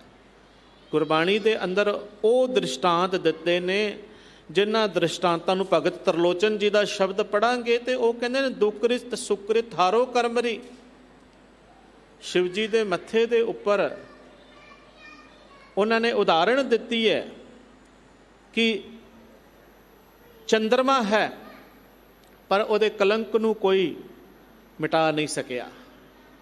ਕਿੱਦਾਂ ਦਾ ਵੀ ਮੈਂ ਜ਼ਿਆਦਾ ਵਿਸਥਾਰ 'ਚ ਨਾ ਜਾਵਾਂ, ਇਹ ਸਾਨੂੰ ਅਸੀਂ ਕਿਸ ਵੀ ਸਵਰੂਪ ਦੇ ਵਿੱਚ ਹਾਂ, ਕਿਸ ਵੀ ਰੂਪ ਦੇ ਵਿੱਚ ਹਾਂ, ਕਿਹੋ ਜਿਹਾ ਸਾਡੀ ਜਗ੍ਹਾ ਹੈ, ਕਰਮਾਂ ਦਾ ਫਲ ਜਿਹੜਾ ਹੈ ਉਹ ਭੋਗਣਾ ਹੀ ਪੈਂਦਾ ਹੈ। ਹਜ਼ੂਰ ਕਹਿੰਦੇ ਨੇ ਇਸ ਕਰਕੇ ਸੋਚ ਲਿਓ, ਵਿਚਾਰ ਲਿਓ ਕੋਈ ਵੀ ਕੰਮ ਕਰਨ ਤੋਂ ਪਹਿਲਾਂ ਕਿ ਇਹ ਕੰਮ ਕਰਕੇ ਸਾਨੂੰ ਕੋਈ ਵਡਿਆਈ ਮਿਲਣੀ ਹੈ, ਸਾਨੂੰ ਇੱਜ਼ਤ ਮਿਲੇਗੀ ਕਿ ਸਗੋਂ ਸਾਡੀ ਬੇਪਤੀ ਹੋਵੇਗੀ, ਕਿਉਂਕਿ ਇਹ ਸਾਡੇ ਵੱਸ ਹੈ। ਬੋਲਾਂ ਦਾ ਵੀ ਅਸਰ ਪੈਂਦਾ ਹੈ, ਬੋਲਾਂ ਦੀ ਵੀ ਤਾਸੀਰ ਹੁੰਦੀ ਹੈ। ਤੱਤੇ ਠੰਡੇ ਬੋਲ ਹੁੰਦੇ ਹਨ, ਸ਼ਬਦ ਹੁੰਦੇ ਹਨ। ਕੁਝ ਸ਼ਬਦ ਕੋਈ ਐਸੇ ਬੋਲਦਾ ਹੈ ਜਿਹਦੇ ਨਾਲ ਠੰਡ ਪੈ ਜਾਂਦੀ ਹੈ। ਗੁਰੂ ਦੇ ਸ਼ਬਦ ਨੂੰ, ਗੁਰੂ ਦੀ ਬਾਣੀ ਨੂੰ ਸੁਣ ਕਰਕੇ, ਗੁਰੂ ਦੀ ਸਿੱਖਿਆ ਨੂੰ ਸੁਣ ਕਰਕੇ ਠੰਡ ਪੈ ਜਾਂਦੀ ਹੈ। ਛਾਤੀ ਸ਼ੀਤਲ ਮਨ ਸੁਖੀ, ਸੰਤ ਗੋਬਿੰਦ ਗੁਣ ਗਾਏ, ਠੰਡੀ ਹੋ ਜਾਂਦੀ ਹੈ। ਕੁਝ ਬੋਲ ਐਸੇ ਹੁੰਦੇ ਨੇ ਜਿਨ੍ਹਾਂ ਦੇ ਨਾਲ ਹਿਰਦਾ ਸੜ ਜਾਂਦਾ ਹੈ, ਤਪ ਜਾਂਦਾ ਹੈ। ਬੋਲ ਹੀ ਨੇ ਨਾ, ਜ਼ੁਬਾਨ ਤੋਂ ਇੱਕ ਬੋਲੇ ਨੇ ਨਾ, ਆਖੇ ਨੇ ਨਾ, ਉਹਨਾਂ ਹੀ ਬੋਲਾਂ ਨੇ, ਉਸੇ ਜ਼ਬਾਨ ਤੋਂ ਉਪਦੇਸ਼ਾਤਮਕ ਬਚਨ, ਛਾਤੀ ਠੰਡੀ ਕਰਨ ਵਾਲੇ ਬਚਨ ਛਾਤੀ ਠੰਡੀ ਕਰਦੇ ਨੇ, ਮਨ ਸ਼ਾਂਤ ਕਰਦੇ ਨੇ। ਉਸ ਜ਼ੁਬਾਨ ਤੋਂ ਜੇ ਕੋਈ ਕੜਵੇ ਬੋਲ ਬੋਲਦਾ ਹੈ, ਉਹੀ ਬੋਲ ਜਿਹੜੇ ਨੇ ਉਹਨਾਂ ਦੀ ਤਸੀਰ ਅਗਲੇ ਨੂੰ ਜਲਾ ਦਿੰਦੀ ਹੈ, ਸਾੜ ਦਿੰਦੀ ਹੈ। ਜਿਹੋ ਜਿਹਾ ਕਰਮ ਜ਼ਿੰਦਗੀ ਦੇ ਵਿੱਚ ਕੀਤਾ ਜਾਵੇ, ਜਿਹਾ ਬੀਜੇ ਸੋ ਲੁਣੇ, ਕਰਮਾ ਸੰਦੜਾ ਖੇਤ। ਮਹਾਰਾਜ ਕਹਿੰਦੇ ਨੇ ਇਹ ਕਰਮਾ ਸੰਦੜਾ ਖੇਤ ਹੈ। ਹਜ਼ੂਰ ਨੇ ਇੱਥੇ ਕਿਹਾ ਜਿਹਾ ਬੀਜੇ ਸੋ ਲੁਣੇ ਮੱਥੇ ਜੋ ਲਿਖਿਆਸ, ਉਹ ਵੱਢਣਾ ਪੈਣਾ ਹੈ ਜਿਹੜਾ ਜ਼ਿੰਦਗੀ ਦੇ ਵਿੱਚ ਕਰਮ ਕੀਤਾ ਹੈ। ਰੈਣ ਵਿਹਾਣੀ ਪਛੋਤਾਣੀ, ਉੱਠ ਚੱਲੀ ਗਈ ਨਿਰਾਸ, ਜਿਦੀ ਜ਼ਿੰਦਗੀ ਰੱਬੀ ਭਾਓ ਤੋਂ ਰਹਿਤ ਦੂਜੇ ਭਾਓ ਦੇ ਵਿੱਚ ਬਤੀਤ ਹੁੰਦੀ ਏ, ਵਿਸ਼ਿਆਂ ਵਿਕਾਰਾਂ ਦੇ ਵਿੱਚ ਪੈ ਕਰਕੇ ਖੁਆਰ ਹੁੰਦੀ ਹੈ। ਉਹ ਇਸਤਰੀ ਜੀਵ ਇਸਤਰੀ ਜਿਹੜੀ ਹੈ ਉਹਦੀ ਜ਼ਿੰਦਗੀ ਰੂਪੀ ਰਾਤ ਜਿਹੜੀ ਹੈ ਪਛਤਾਵਿਆਂ ਦੇ ਵਿੱਚ ਲੰਘਦੀ ਹੈ। ਜਿਹਨੇ ਮਾੜੇ ਕੰਮ ਕੀਤੇ ਹੋਣ ਨਾ, ਉਹਦੀ ਜ਼ਿੰਦਗੀ ਕਦੀ ਖੁਸ਼ਨੁਮਾ ਨਹੀਂ ਹੋ ਸਕਦੀ। ਪਛਤਾਵਿਆਂ ਦੇ ਵਿੱਚ ਪਹਿਲਾਂ ਕਰ ਲੈਂਦਾ ਹੈ ਬੰਦਾ ਮਾੜੇ ਕੰਮ, ਫਿਰ ਪਛਤਾਉਂਦਾ ਹੈ। ਕਈ ਤਾਂ ਪਛਤਾਉਂਦੇ ਵੀ ਨਹੀਂ, ਕਈ ਤਾਂ ਮੰਨਦੇ ਵੀ ਨਹੀਂ। ਮਹਾਰਾਜ ਨੇ ਕਿਹਾ ਆਪਣੀ ਗੱਲ ਨੂੰ ਹਮ ਔਗੁਣ ਭਰੇ ਏਕ ਗੁਣ ਨਾਹੀਂ, ਅੰਮ੍ਰਿਤ ਛਾੜ ਵਿਖੇ ਬਿਖ ਖਾਈ। ਗੱਲ ਮੰਨ ਲਈਏ, ਐਕਸੈਪਟ ਕਰ ਲਈਏ ਆਪਣੀਆਂ ਭੁੱਲਾਂ ਨੂੰ, ਆਪਣੀਆਂ ਗਲਤੀਆਂ ਨੂੰ, ਠੀਕ ਹੋ ਜਾਵੇਗਾ। ਪਰ ਅਸੀਂ ਕਰੀਏ ਹੀ ਨਾ ਤੇ ਕਿੱਦਾਂ ਠੀਕ ਹੋਵਾਂਗੇ। ਅਸੀਂ ਆਖੀਏ ਨਾ ਜੀ ਨਾ, ਅਸੀਂ ਤੇ ਬੜੇ ਚੰਗੇ ਹਾਂ, ਅਸੀਂ ਤੇ ਕਦੇ ਮੰਦਾ ਬੋਲਦੇ ਹੀ ਨਹੀਂ, ਅਸੀਂ ਤੇ ਮੰਦਾ ਕੰਮ ਕਰਦੇ ਹੀ ਨਹੀਂ, ਅਸੀਂ ਤੇ ਆਹ ਭੈੜ ਕਰਮ ਕਰਦੇ ਹੀ ਨਹੀਂ, ਸਾਡੇ ਜੀਵਨ ਵਿੱਚ ਕੋਈ ਕਰਮ ਨਹੀਂ ਹੈ। ਮਹਾਰਾਜ ਨੇ ਕਿਹਾ ਨਹੀਂ, ਹਮ ਅਵਗੁਣ ਭਰੇ। ਇੱਥੋਂ ਗੱਲ ਸ਼ੁਰੂ ਹੁੰਦੀ ਹੈ। ਜੇ ਪਰਮਾਰਥ ਦਾ ਜੀਵਨ, ਸਫਲ ਜੀਵਨ ਬਤੀਤ ਕਰਨਾ ਹੈ ਤਾਂ ਫਿਰ ਔਗਣਾਂ ਨੂੰ ਐਕਸੈਪਟ ਕਰਨ ਤੋਂ ਹੀ ਗੱਲ ਸ਼ੁਰੂ ਹੁੰਦੀ ਹੈ, ਇਹ ਯਾਤਰਾ ਸ਼ੁਰੂ ਹੁੰਦੀ ਹੈ।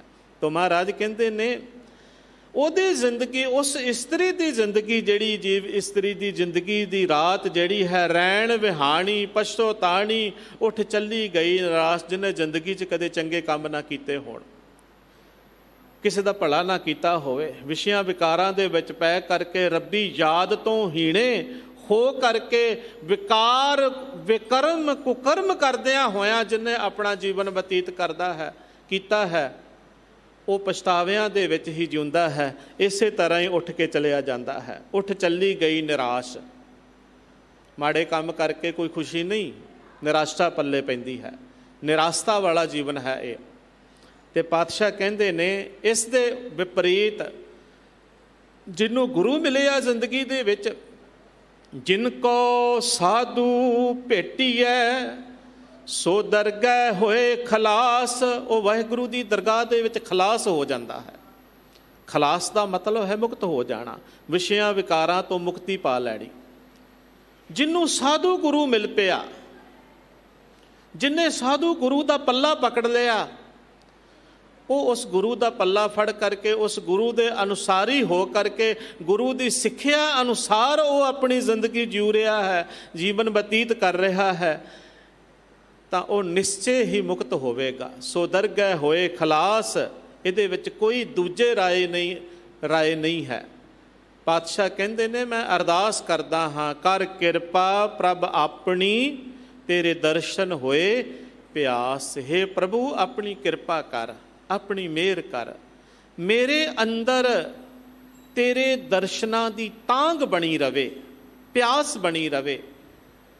ਅਸੀਂ ਕਹਿੰਦੇ ਹਾਂ ਨਾ, ਕੋਈ ਵੀ ਦੁਨੀਆ ਦੇ ਵਿੱਚ ਦੁਨਿਆਵੀ ਭੁੱਖ ਹੈ, ਉਹ ਚੀਜ਼ ਮਿਲ ਜਾਵੇ ਤੇ ਭੁੱਖ ਦੂਰ ਹੋ ਜਾਂਦੀ ਹੈ। ਪਾਣੀ ਦੀ ਪਿਆਸ ਹੈ, ਪਾਣੀ ਪੀ ਲਈਏ ਤੇ ਪਿਆਸ ਮੁੱਕ ਜਾਂਦੀ ਹੈ।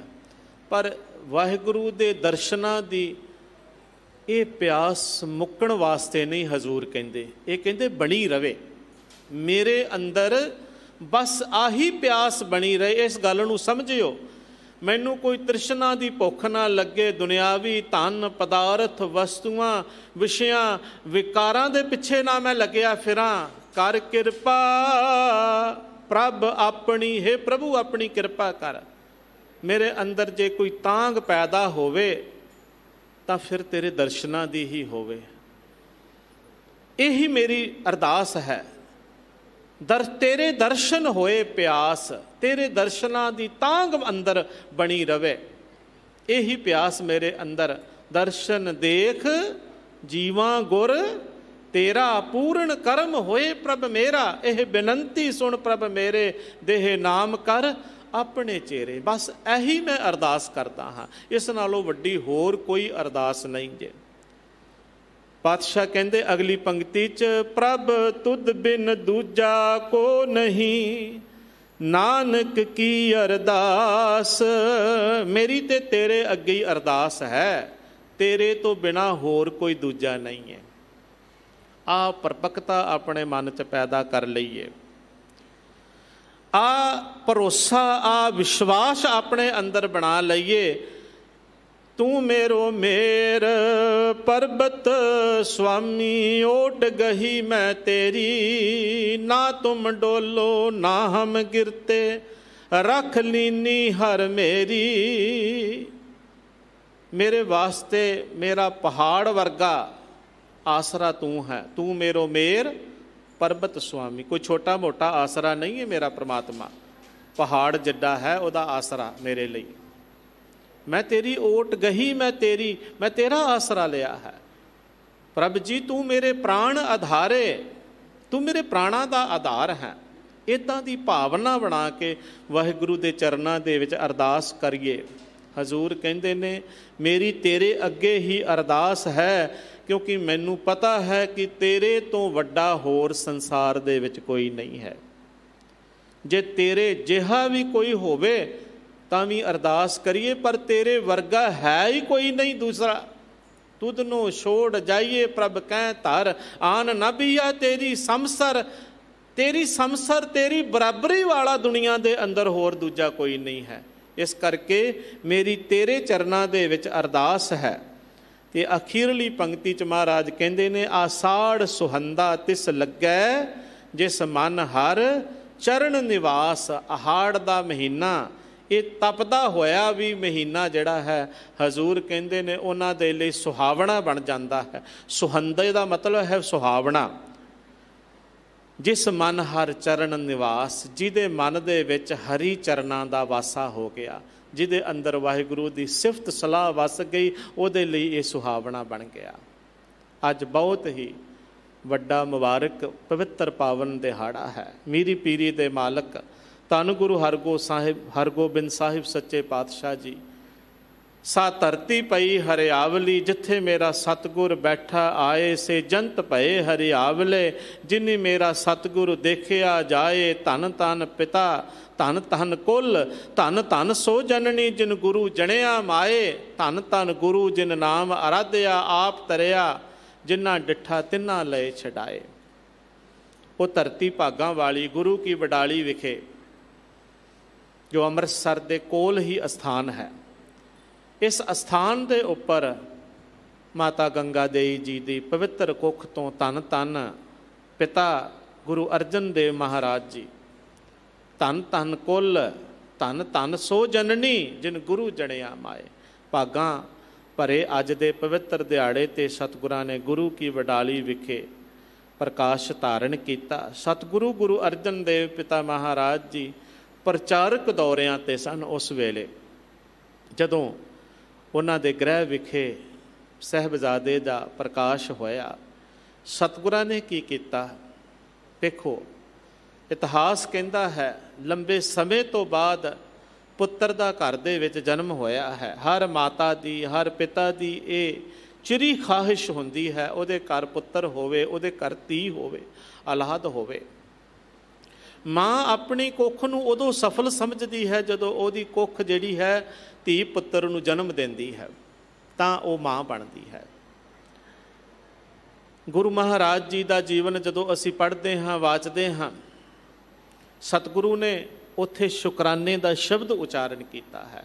ਸਤਿਗੁਰ ਸਾਚੇ ਦੀਆ ਭੇਜ, ਚਿਰ ਜੀਵਨ ਉਪਜਿਆ ਸੰਜੋਗ, ਉਧਰੇ ਮਾਹੇ ਆਏ ਕੀਆ ਨਿਵਾਸ, ਮਾਤਾ ਕੈ ਮਨ ਬਹੁਤ ਵਿਗਾਸ, ਜੰਮਿਆ ਪੂਤ ਭਗਤ ਗੋਬਿੰਦ ਕਾ। ਇਸ ਤੋਂ ਪਹਿਲਾਂ ਪੰਕਤੀ ਹੈ, ਦਸੀ ਮਾਸੀ ਹੁਕਮ ਬਾਲਕ ਜਨਮ ਲਿਆ, ਮਿਟਿਆ ਸੋਗ ਮਹਾ ਆਨੰਦ ਥੀਆ। ਬੇਸ਼ੱਕ ਇਹ ਬੜੇ ਉੱਚੇ ਤੇ ਪਰਮਾਰਥ ਦੇ ਅੰਦਰ ਦੇ ਭਾਵਨਾਵਾਂ ਜਿਹੜੀਆਂ ਵਾਹਿਗੁਰੂ ਦੀ ਕਿਰਪਾ ਦੇ ਨਾਲ ਪੈਦਾ ਹੁੰਦੀਆਂ, ਗਿਆਨ ਅੰਦਰ ਪ੍ਰਗਟ ਹੁੰਦਾ ਹੈ, ਇਹ ਉੱਚੀਆਂ ਸੁੱਚੀਆਂ ਮਹਾਨ ਭਾਵਾਂ ਵਾਲੇ ਇਹ ਸ਼ਬਦ ਨੇ। ਪਰ ਕੁਝ ਸ਼ਬਦ ਐਸੇ ਨੇ ਜਿਨ੍ਹਾਂ ਦਾ ਇਤਿਹਾਸ ਦੇ ਨਾਲ ਸੰਬੰਧ ਹੈ। ਗੁਰੂ ਅਰਜਨ ਦੇਵ ਪਿਤਾ ਮਹਾਰਾਜ ਜੀ ਦੀ ਜਦੋਂ ਅਸੀਂ ਬਾਣੀ ਪੜ੍ਹਦੇ ਨਾ, ਉਹਨਾਂ ਦੀ ਬਾਣੀ ਦੇ ਵਿੱਚੋਂ ਸਾਨੂੰ ਪਲ ਪਲ, ਪੈਰ ਪੈਰ ਤੇ ਸ਼ੁਕਰਾਨਾ, ਧੰਨਵਾਦ ਵਾਹਿਗੁਰੂ ਦਾ ਕਰਨ ਦੀ ਜਿਹੜੀ ਹੈ ਉਹ ਸਿੱਖਿਆ ਮਿਲਦੀ ਹੈ। ਤੁਸੀਂ ਕੋਈ ਵੀ ਸ਼ਬਦ ਪੜ੍ਹ ਲਓ, ਹਰ ਸ਼ਬਦ ਦੇ ਵਿੱਚੋਂ ਵਾਹਿਗੁਰੂ ਦਾ ਸ਼ੁਕਰਾਨਾ ਝਲਕੇਗਾ। ਉਹਨਾਂ ਨੇ ਸਾਨੂੰ ਦੱਸਿਆ ਹੈ, ਘਰ ਵਿੱਚ ਧੀ ਹੋਵੇ, ਪੁੱਤਰ ਹੋਵੇ, ਘਰ ਵਿੱਚ ਕੋਈ ਵੀ ਖੁਸ਼ੀ ਹੋਵੇ, ਕਿਸੇ ਵੀ ਤਰ੍ਹਾਂ ਦਾ ਕੋਈ ਕੰਮ ਕਾਜ ਦਾ, ਕੋਈ ਕਾਰੋਬਾਰ ਦਾ, ਧਨ ਪਦਾਰਥ, ਕੋਈ ਦੁਨਿਆਵੀ ਖੁਸ਼ੀ ਹੋਈ ਹੈ, ਵਾਹਿਗੁਰੂ ਨੇ ਬਖਸ਼ੀ। ਇਹ ਸਾਰੀਆਂ ਦਾਤਾਂ, ਇਹ ਸਾਰੀਆਂ ਬਖਸ਼ਿਸ਼ਾਂ ਉਸ ਮਾਲਕ ਦੀਆਂ ਨੇ। ਤੇ ਸਿੱਖ ਦਾ, ਮਨੁੱਖ ਦਾ ਧਰਮ ਹੈ ਕਿ ਉਸ ਦਾ ਪਹਿਲੋਂ ਸ਼ੁਕਰਾਨਾ ਕਰੇ, ਧੰਨਵਾਦ ਕਰੇ। ਸਤਿਗੁਰੂ ਨੇ ਕਿਹਾ, ਸਤਿਗੁਰ ਸਾਚੇ ਦੀਆ ਭੇਜ, ਸਾਚੇ ਸਤਿਗੁਰੂ ਨੇ ਭੇਜਿਆ ਹੈ, ਇਹਦੇ ਵਿੱਚ ਕੋਈ ਦੂਜੇ ਰਾਏ ਨਹੀਂ। ਹਜ਼ੂਰ ਦੇ ਕੋਲ ਮਾਤਾ ਗੰਗਾ ਜੀ ਨੇ ਬੇਨਤੀ ਕੀਤੀ ਸੀ, ਆਪ ਜੀ ਸਾਰੀ ਦੁਨੀਆ ਨੂੰ ਧਨ ਪਦਾਰਥ ਤੁਹਾਡੇ ਕੋਲ ਅਰਦਾਸਾਂ ਕਰਦੇ ਨੇ ਲੋਕ ਆ ਕਰਕੇ, ਤੁਸੀਂ ਸਭ ਦੀਆਂ ਝੋਲੀਆਂ ਭਰਦੇ ਹੋ, ਮੇਰੀ ਝੋਲੀ ਵੀ ਭਰੋ। ਜਦੋਂ ਉਹਨਾਂ ਦੀ ਜਠਾਣੀ ਬੀਬੀ ਕਰਮੋ ਨੇ, ਜਿਹੜੇ ਅਕਸਰ ਉਹਨਾਂ ਨੂੰ ਤਾਨੇ ਮਾਰਦੇ ਸਨ ਕਿ ਉਹਨਾਂ ਦੀ ਕੁੱਖ ਜਿਹੜੀ ਹੈ ਸਫਲੀ ਨਹੀਂ ਹੈ, ਉਹਨਾਂ ਨੂੰ ਕਹਿੰਦੇ ਸਨ, ਉਹਨਾਂ ਦਾ ਪੁੱਤਰ ਸੀ ਮਿਹਰਬਾਨ ਵੱਡੇ ਭਰਾਤਾ ਪ੍ਰਿਥੀ ਚੰਦ ਜੀ ਦਾ। ਪਹਿਲਾਂ ਤੇ ਉਹ ਗੁਰਤਾ ਗੱਦੀ ਵਾਸਤੇ ਯਤਨ ਕਰਦੇ ਰਹੇ। 18 ਸਾਲ ਦੀ ਉਮਰ ਵਿੱਚ ਗੁਰੂ ਅਰਜਨ ਦੇਵ ਪਿਤਾ ਮਹਾਰਾਜ ਜੀ ਗੁਰਤਾ ਗੱਦੀ ਤੇ ਬਿਰਾਜਮਾਨ ਹੋਏ। ਉਦੋਂ ਤੋਂ ਲੈ ਕੇ ਲੰਬੇ ਸਮੇਂ ਤੱਕ ਉਹ ਇਹੀ ਤਾਨਾ ਮਾਰਿਆ ਕਰਦੇ ਸਨ। ਪ੍ਰਿਥੀ ਚੰਦ ਜੀ ਆਪਣੀ ਘਰ ਵਾਲੀ ਬੀਬੀ ਕਰਮੋ ਨੂੰ ਸਮਝਾਉਂਦੇ ਸਨ, ਜਦੋਂ ਉਹਨਾਂ ਨੇ ਜੱਦੋ ਜਹਿਦ ਕਰ ਲਈ, ਵਕੀਲੀਆਂ ਕਰ ਲੀਆਂ ਗੁਰਤਾ ਗੱਦੀ ਪ੍ਰਾਪਤ ਕਰਨ ਵਾਸਤੇ, ਉਹ ਆਪਣੇ ਹੱਥ ਕੰਡਿਆਂ ਨੂੰ ਵਰਤ ਕੇ ਸਫਲ ਨਾ ਹੋ ਸਕੇ, ਤੇ ਉਹਨੇ ਇਹ ਤਸੱਲੀ ਦੇ ਕੇ ਆਪਣੀ ਘਰ ਵਾਲੀ ਨੂੰ, ਜਿਹੜੀ ਉਹਨੂੰ ਜਲੀਆਂ ਕਟੀਆਂ, ਉਹਨਾਂ ਨੂੰ ਸੁਣਾਉਂਦੀ ਸੀ ਕਿ ਭਾਗਾਂ ਵਾਲੀਏ, ਕੋਈ ਨਹੀਂ, ਮਾਲ ਹੈ ਸਾਡਾ, ਅਸਾਂ ਹੈ ਲੈਣਾ, ਨਾ ਇਹਦਾ ਪੁੱਤ, ਨਾ ਧੀ, ਨਾ ਸਾਕ, ਨਾ ਸੈਣਾ, ਨਾ ਇਹਦਾ ਪੁੱਤਰ, ਨਾ ਇਹਦੀ ਧੀ, ਨਾ ਕੋਈ ਸਾਕ। ਉਹ ਕਹਿੰਦੇ ਸਨ ਇਹ ਗੁਰਤਾ ਗੱਦੀ ਮਾਲ ਹੈ। ਉਹਨਾਂ ਦੀ ਦੁਨਿਆਵੀ ਅੱਖ ਜਿਹੜੀ ਸੀ ਨਾ, ਉਹ ਦੁਨਿਆਵੀ ਅੱਖ ਦੇ ਵਿੱਚ ਦੁਨਿਆਵੀ ਮਾਲ ਮੱਤਾ ਹੀ ਜਿਹੜਾ ਸੀ, ਇਸ ਨੂੰ ਗੁਰਤਾ ਗੱਦੀ ਨੂੰ ਸਮਝਦੇ ਸਨ। ਜਿੱਦਾਂ ਅਸੀਂ ਵੀ ਗੁਰੂ ਘਰ ਨੂੰ ਦੁਨਿਆਵੀ ਹੀ ਤੌਰ ਦੇ ਉੱਪਰ ਦੇਖੀਏ, ਤੇ ਅਸੀਂ ਇਹ ਨਾ ਜਾਣੀਏ ਕਿ ਇਹ ਤਾਂ ਬੜੀ ਵੱਡੀ ਪਰਮਾਰਥ ਦਾ ਘਰ ਹੈ। ਅਸੀਂ ਤੇ ਕੇਵਲ ਧਨ ਪਦਾਰਥਾਂ ਦੀਆਂ ਅਰਦਾਸਾਂ ਤੱਕ ਹੀ ਸੀਮਤ ਹੋ ਕੇ ਰਹਿ ਜਾਂਦੇ ਹਾਂ, ਪਰ ਇੱਥੋਂ ਬੜੀ ਵੱਡੀ ਜੀਵਨ ਜਾਂਚ ਦਾ ਖਜ਼ਾਨਾ ਪ੍ਰਾਪਤ ਹੁੰਦਾ ਹੈ। ਇਹ ਬਹੁਤ ਅਗਾਂਹ ਦੀ ਗੱਲ ਹੈ, ਕਿਸੇ ਵਿਰਲੇ ਨੂੰ ਹੀ, ਭਾਗਾਂ ਵਾਲੇ ਨੂੰ ਹੀ ਸਮਝ ਆਉਂਦੀ ਹੈ ਗੁਰੂ ਘਰ ਕੀ ਹੈ। ਬਹੁਤਿਆਂ ਦੀ ਦ੍ਰਿਸ਼ਟੀ ਪ੍ਰਿਥੀ ਚੰਦ ਵਰਗੀ ਹੀ ਹੈ, ਧਨ ਪਦਾਰਥਾਂ ਸੋਨੇ ਚਾਂਦੀ ਤੇ ਪੈਸਿਆਂ ਤੱਕ ਹੀ ਸੀਮਤ ਹੁੰਦੀ ਹੈ। ਅਗਲੀ ਗੱਲ ਜਿਹੜੀ ਹੈ ਉਹ ਬਹੁਤ ਘੱਟ ਸਮਝਦੇ ਨੇ ਕਿ ਇੱਥੋਂ ਕਿਹੜੀ ਗੱਲ ਮਿਲਦੀ ਹੈ, ਕਿਹੜਾ ਸੰਤੋਖ ਮਿਲਦਾ ਹੈ, ਕਿਹੜੀ ਸ਼ਾਂਤੀ ਮਿਲਦੀ ਹੈ ਜਿਹੜੀ ਜੀਵਨ ਨੂੰ ਐਨ ਠੰਡਿਆਂ ਠਾਰ ਕਰ ਦਿੰਦੀ ਹੈ। ਜੀਵਨ ਦੀਆਂ ਸਾਰੀਆਂ ਭੁੱਖਾਂ ਤਪਸ਼ ਇਹ ਸਭ ਮਿਟ ਜਾਂਦੀਆਂ ਨੇ ਜੇ ਗੁਰੂ ਦੀ ਬਾਣੀ ਦੇ ਨਾਲ, ਗੁਰੂ ਦੇ ਸ਼ਬਦ ਦੇ ਨਾਲ, ਵਾਹਿਗੁਰੂ ਦੇ ਨਾਮ ਦੇ ਨਾਲ ਜੁੜ ਜਾਈਏ ਤੇ ਉਹ ਦਾਤ ਇੱਥੋਂ ਪ੍ਰਾਪਤ ਹੁੰਦੀ ਹੈ। ਗੁਰੂ ਘਰ ਦੇ ਵਿੱਚ ਰਹਿ ਕਰਕੇ ਵੀ ਪ੍ਰਿਥੀ ਚੰਦ ਸਮਝ ਨਾ ਸਕਿਆ ਕਿ ਉਹ ਦਾਤ ਜਿਹੜੀ ਹੈ ਮੈਂ ਆਪਣੇ ਪਿਤਾ ਗੁਰੂ ਰਾਮਦਾਸ ਜੀ ਦੇ ਕੋਲੋਂ ਪ੍ਰਾਪਤ ਕਰਨੀ। ਉਹਦੀ ਨਜ਼ਰ ਜਿਹੜੀ ਸੀ ਦੁਨਿਆਵੀ ਪਦਾਰਥਾਂ ਦੇ ਉੱਪਰ ਹੀ ਰਹੀ। ਗੁਰਤਾ ਗੱਦੀ ਨੂੰ ਉਹ ਇਸੇ ਦਾ ਵਸੀਲਾ ਸਮਝਣ ਲੱਗ ਪਏ ਸਨ। ਇਸੇ ਕਰਕੇ ਇਤਿਹਾਸਕਾਰਾਂ ਨੇ ਲਿਖਿਆ ਕਿ ਉਹ ਆਪਣੀ ਘਰਵਾਲੀ ਨੂੰ ਕਹਿੰਦੇ ਸਨ, ਮਾਲ ਹੈ ਸਾਡਾ, ਅਸਾਂ ਹੈ ਲੈਣਾ। ਇਹ ਮਾਲ ਜੋ ਕੁਝ ਵੀ ਵੇਖਦੀਆਂ ਨਾ, ਧਨ ਦੌਲਤ ਗੁਰੂ ਘਰ ਦੇ ਵਿੱਚ, ਇਹ ਸਾਡਾ ਮਾਲ ਹੈ, ਇਹ ਅਸਾਂ ਹੀ ਲੈਣਾ ਹੈ, ਤੂੰ ਚਿੰਤਾ ਨਾ ਕਰ। ਨਾ ਇਹਦਾ ਪੁੱਤ, ਨਾ ਧੀ, ਨਾ ਸਾਕ, ਨਾ ਸੈਣਾ। ਗੁਰੂ ਅਰਜਨ ਦੇਵ ਮਹਾਰਾਜ ਜੀ ਮਾਤਾ ਗੰਗਾ ਜੀ ਦੀ ਬਾਬਤ ਆਖਦੇ ਸਨ, ਇਹਨਾਂ ਦਾ ਪੁੱਤਰ ਨਹੀਂ ਹੈ ਘਰ ਦੇ ਵਿੱਚ, ਅੱਗੇ ਨਹੀਂ ਹੈ, ਇਹ ਸਾਡੇ ਕੋਲ ਹੀ ਆਉਣਾ। ਤੇਰਾ ਪੁੱਤਰ ਮਿਹਰਬਾਨ ਦਿਓ, ਜੇ ਮੈਂ ਨਹੀਂ ਬਣ ਸਕਿਆ ਤੇ ਤੇਰਾ ਪੁੱਤਰ ਗੁਰਤਾ ਗੱਦੀ ਦੇ ਉੱਪਰ ਬੈਠੇਗਾ, ਆਖਦੇ ਸਨ।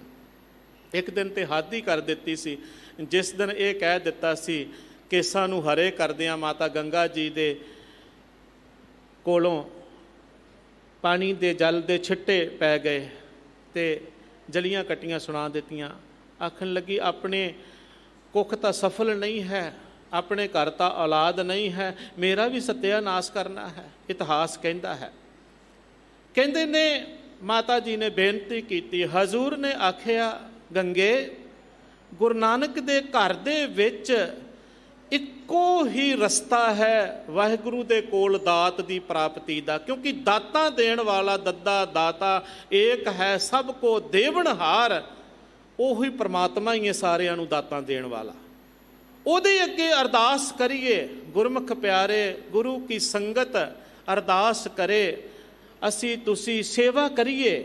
ਇਸ ਸੇਵਾ ਦੇ ਵਿੱਚੋਂ ਆਪੇ ਤਰੁੱਠ ਕੇ ਉਹਦੀ ਮਰਜ਼ੀ ਹੋਈ, ਉਹਦੀ ਰਜ਼ਾ ਹੋਈ ਤੇ ਉਹਨੇ ਬਖਸ਼ਿਸ਼ ਕਰ ਦੇਣੀ ਹੈ। ਇਤਿਹਾਸ ਕਹਿੰਦਾ ਹੈ ਉਸ ਵੇਲੇ ਦੇ ਬਹੁਤ ਗੁਰਮੁਖ ਪਿਆਰੇ ਬਾਬਾ ਬੁੱਢਾ ਜੀ ਦੇ ਨਾਲ ਇਤਿਹਾਸ ਜੁੜਿਆ ਹੈ, ਕਿਉਂਕਿ ਬਾਬਾ ਜੀ ਗੁਰੂ ਘਰ ਦੇ ਵਿੱਚ ਇੱਕ ਪਰਮ ਗਿਆਨੀ ਦੀ ਤਰ੍ਹਾਂ, ਭਗਤ ਦੀ ਤਰ੍ਹਾਂ, ਗੁਰਮੁਖ ਬ੍ਰਹਮ ਗਿਆਨ ਵਾਲੇ ਸਨ, ਜਿਨ੍ਹਾਂ ਦੀ ਕਮਾਈ ਸੀ 6 ਪਾਤਸ਼ਾਹੀਆਂ ਤੱਕ।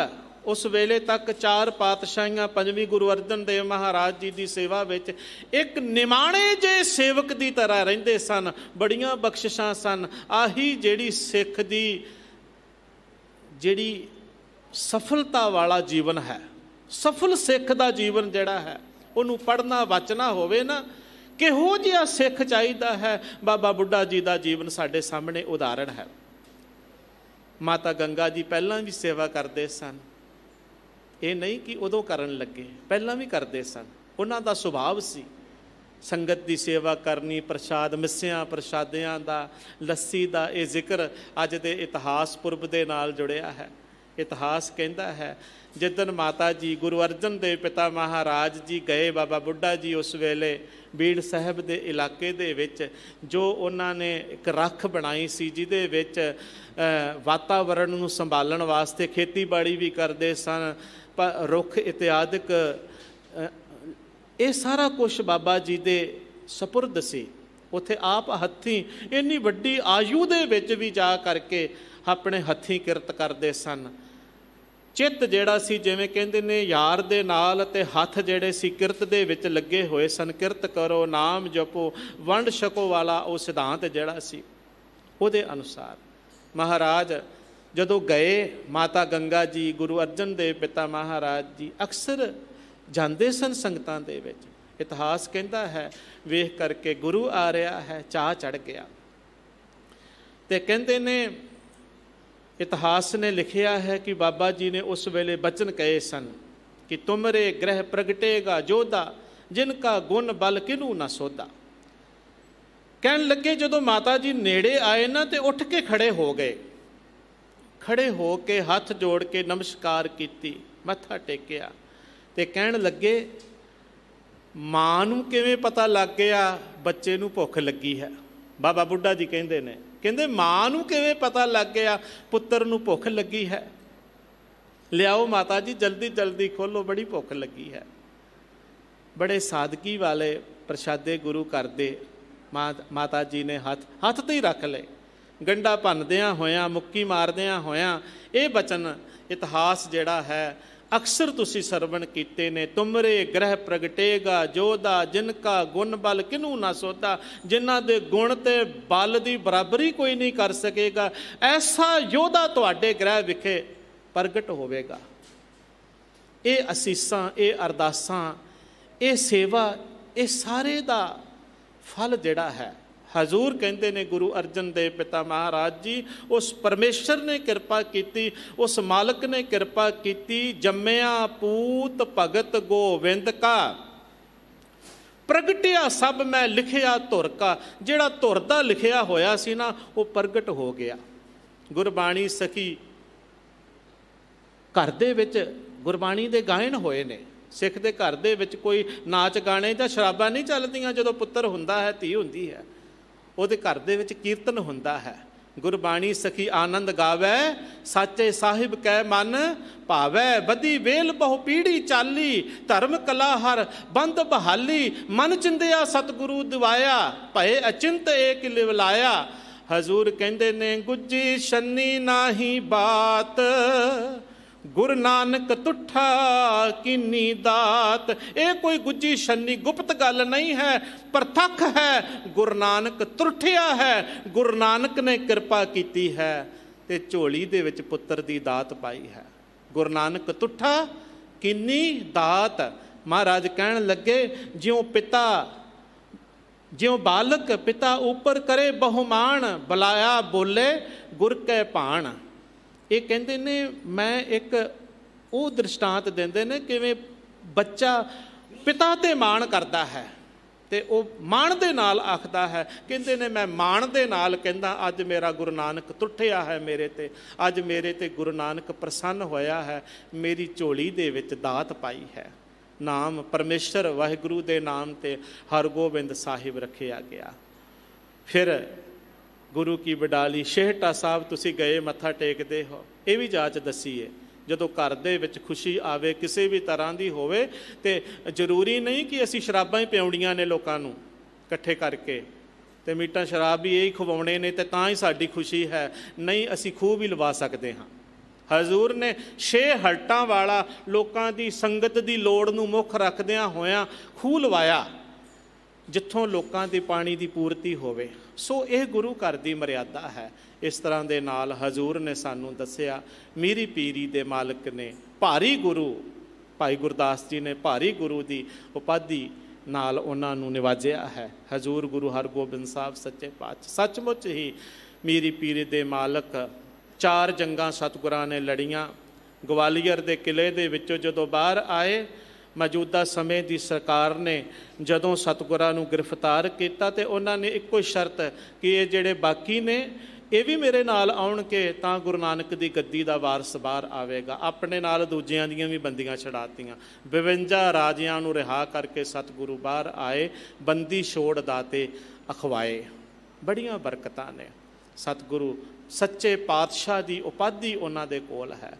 ਤੋ ਕਿਰਪਾ ਕਰਨ ਮਹਾਰਾਜ ਸਾਡੇ ਸਾਰਿਆਂ ਦੇ ਉੱਪਰ, ਅਸੀਂ ਸਤਿਗੁਰਾਂ ਦੇ ਦਰਸਾਏ ਹੋਏ ਮਾਰਗ ਦੇ ਉੱਪਰ ਚੱਲ ਕਰਕੇ ਬਾਣੀ ਪੜ੍ਹਦਿਆਂ ਵਿਚਾਰਦਿਆਂ ਆਪਣਾ ਜੀਵਨ ਸਫਲਾ ਕਰੀਏ। ਦਿੱਲੀ ਸਿੱਖ ਗੁਰਦੁਆਰਾ ਪ੍ਰਬੰਧਕ ਕਮੇਟੀ ਅੱਜ ਗੁਰਦੁਆਰਾ ਮਜਨੂ ਟਿੱਲਾ ਸਾਹਿਬ ਵਿਖੇ, ਜਿੱਥੇ ਗੁਰੂ ਹਰਗੋਬਿੰਦ ਸਾਹਿਬ ਮਹਾਰਾਜ ਜੀ ਨੇ ਆਪਣੇ ਚਰਨ ਪਾਏ ਹਨ, ਗੁਰੂ ਨਾਨਕ ਸਾਹਿਬ ਮਹਾਰਾਜ ਨੇ ਚਰਨ ਪਾਏ ਨੇ, ਉੱਥੇ ਹਰ ਸਾਲ ਦੀ ਤਰ੍ਹਾਂ ਸਤਿਗੁਰਾਂ ਦਾ ਪ੍ਰਕਾਸ਼ ਪੁਰਬ ਮਨਾ ਰਹੀ ਹੈ। ਸਮੂਹ ਸਟਾਫ ਦਾਸਰੇ ਵੱਲੋਂ ਆਪ ਸਾਰਿਆਂ ਨੂੰ, ਸਤਿਗੁਰਾਂ ਦੇ ਦੇਸ਼ਾਂ ਵਿਦੇਸ਼ਾਂ 'ਚ ਬੈਠੀਆਂ ਸੰਗਤਾਂ ਨੂੰ ਗੁਰੂ ਹਰਗੋਬਿੰਦ ਸਾਹਿਬ ਮਹਾਰਾਜ ਜੀ ਦੇ ਪ੍ਰਕਾਸ਼ ਪੁਰਬ ਦੀਆਂ ਲੱਖ ਲੱਖ ਵਧਾਈਆਂ ਨੇ। ਭੁੱਲਾਂ ਦੀ, ਗਲਤੀਆਂ ਦੀ ਖਿਮਾ ਬਖਸ਼ਿਸ਼ ਕਰਨੀ।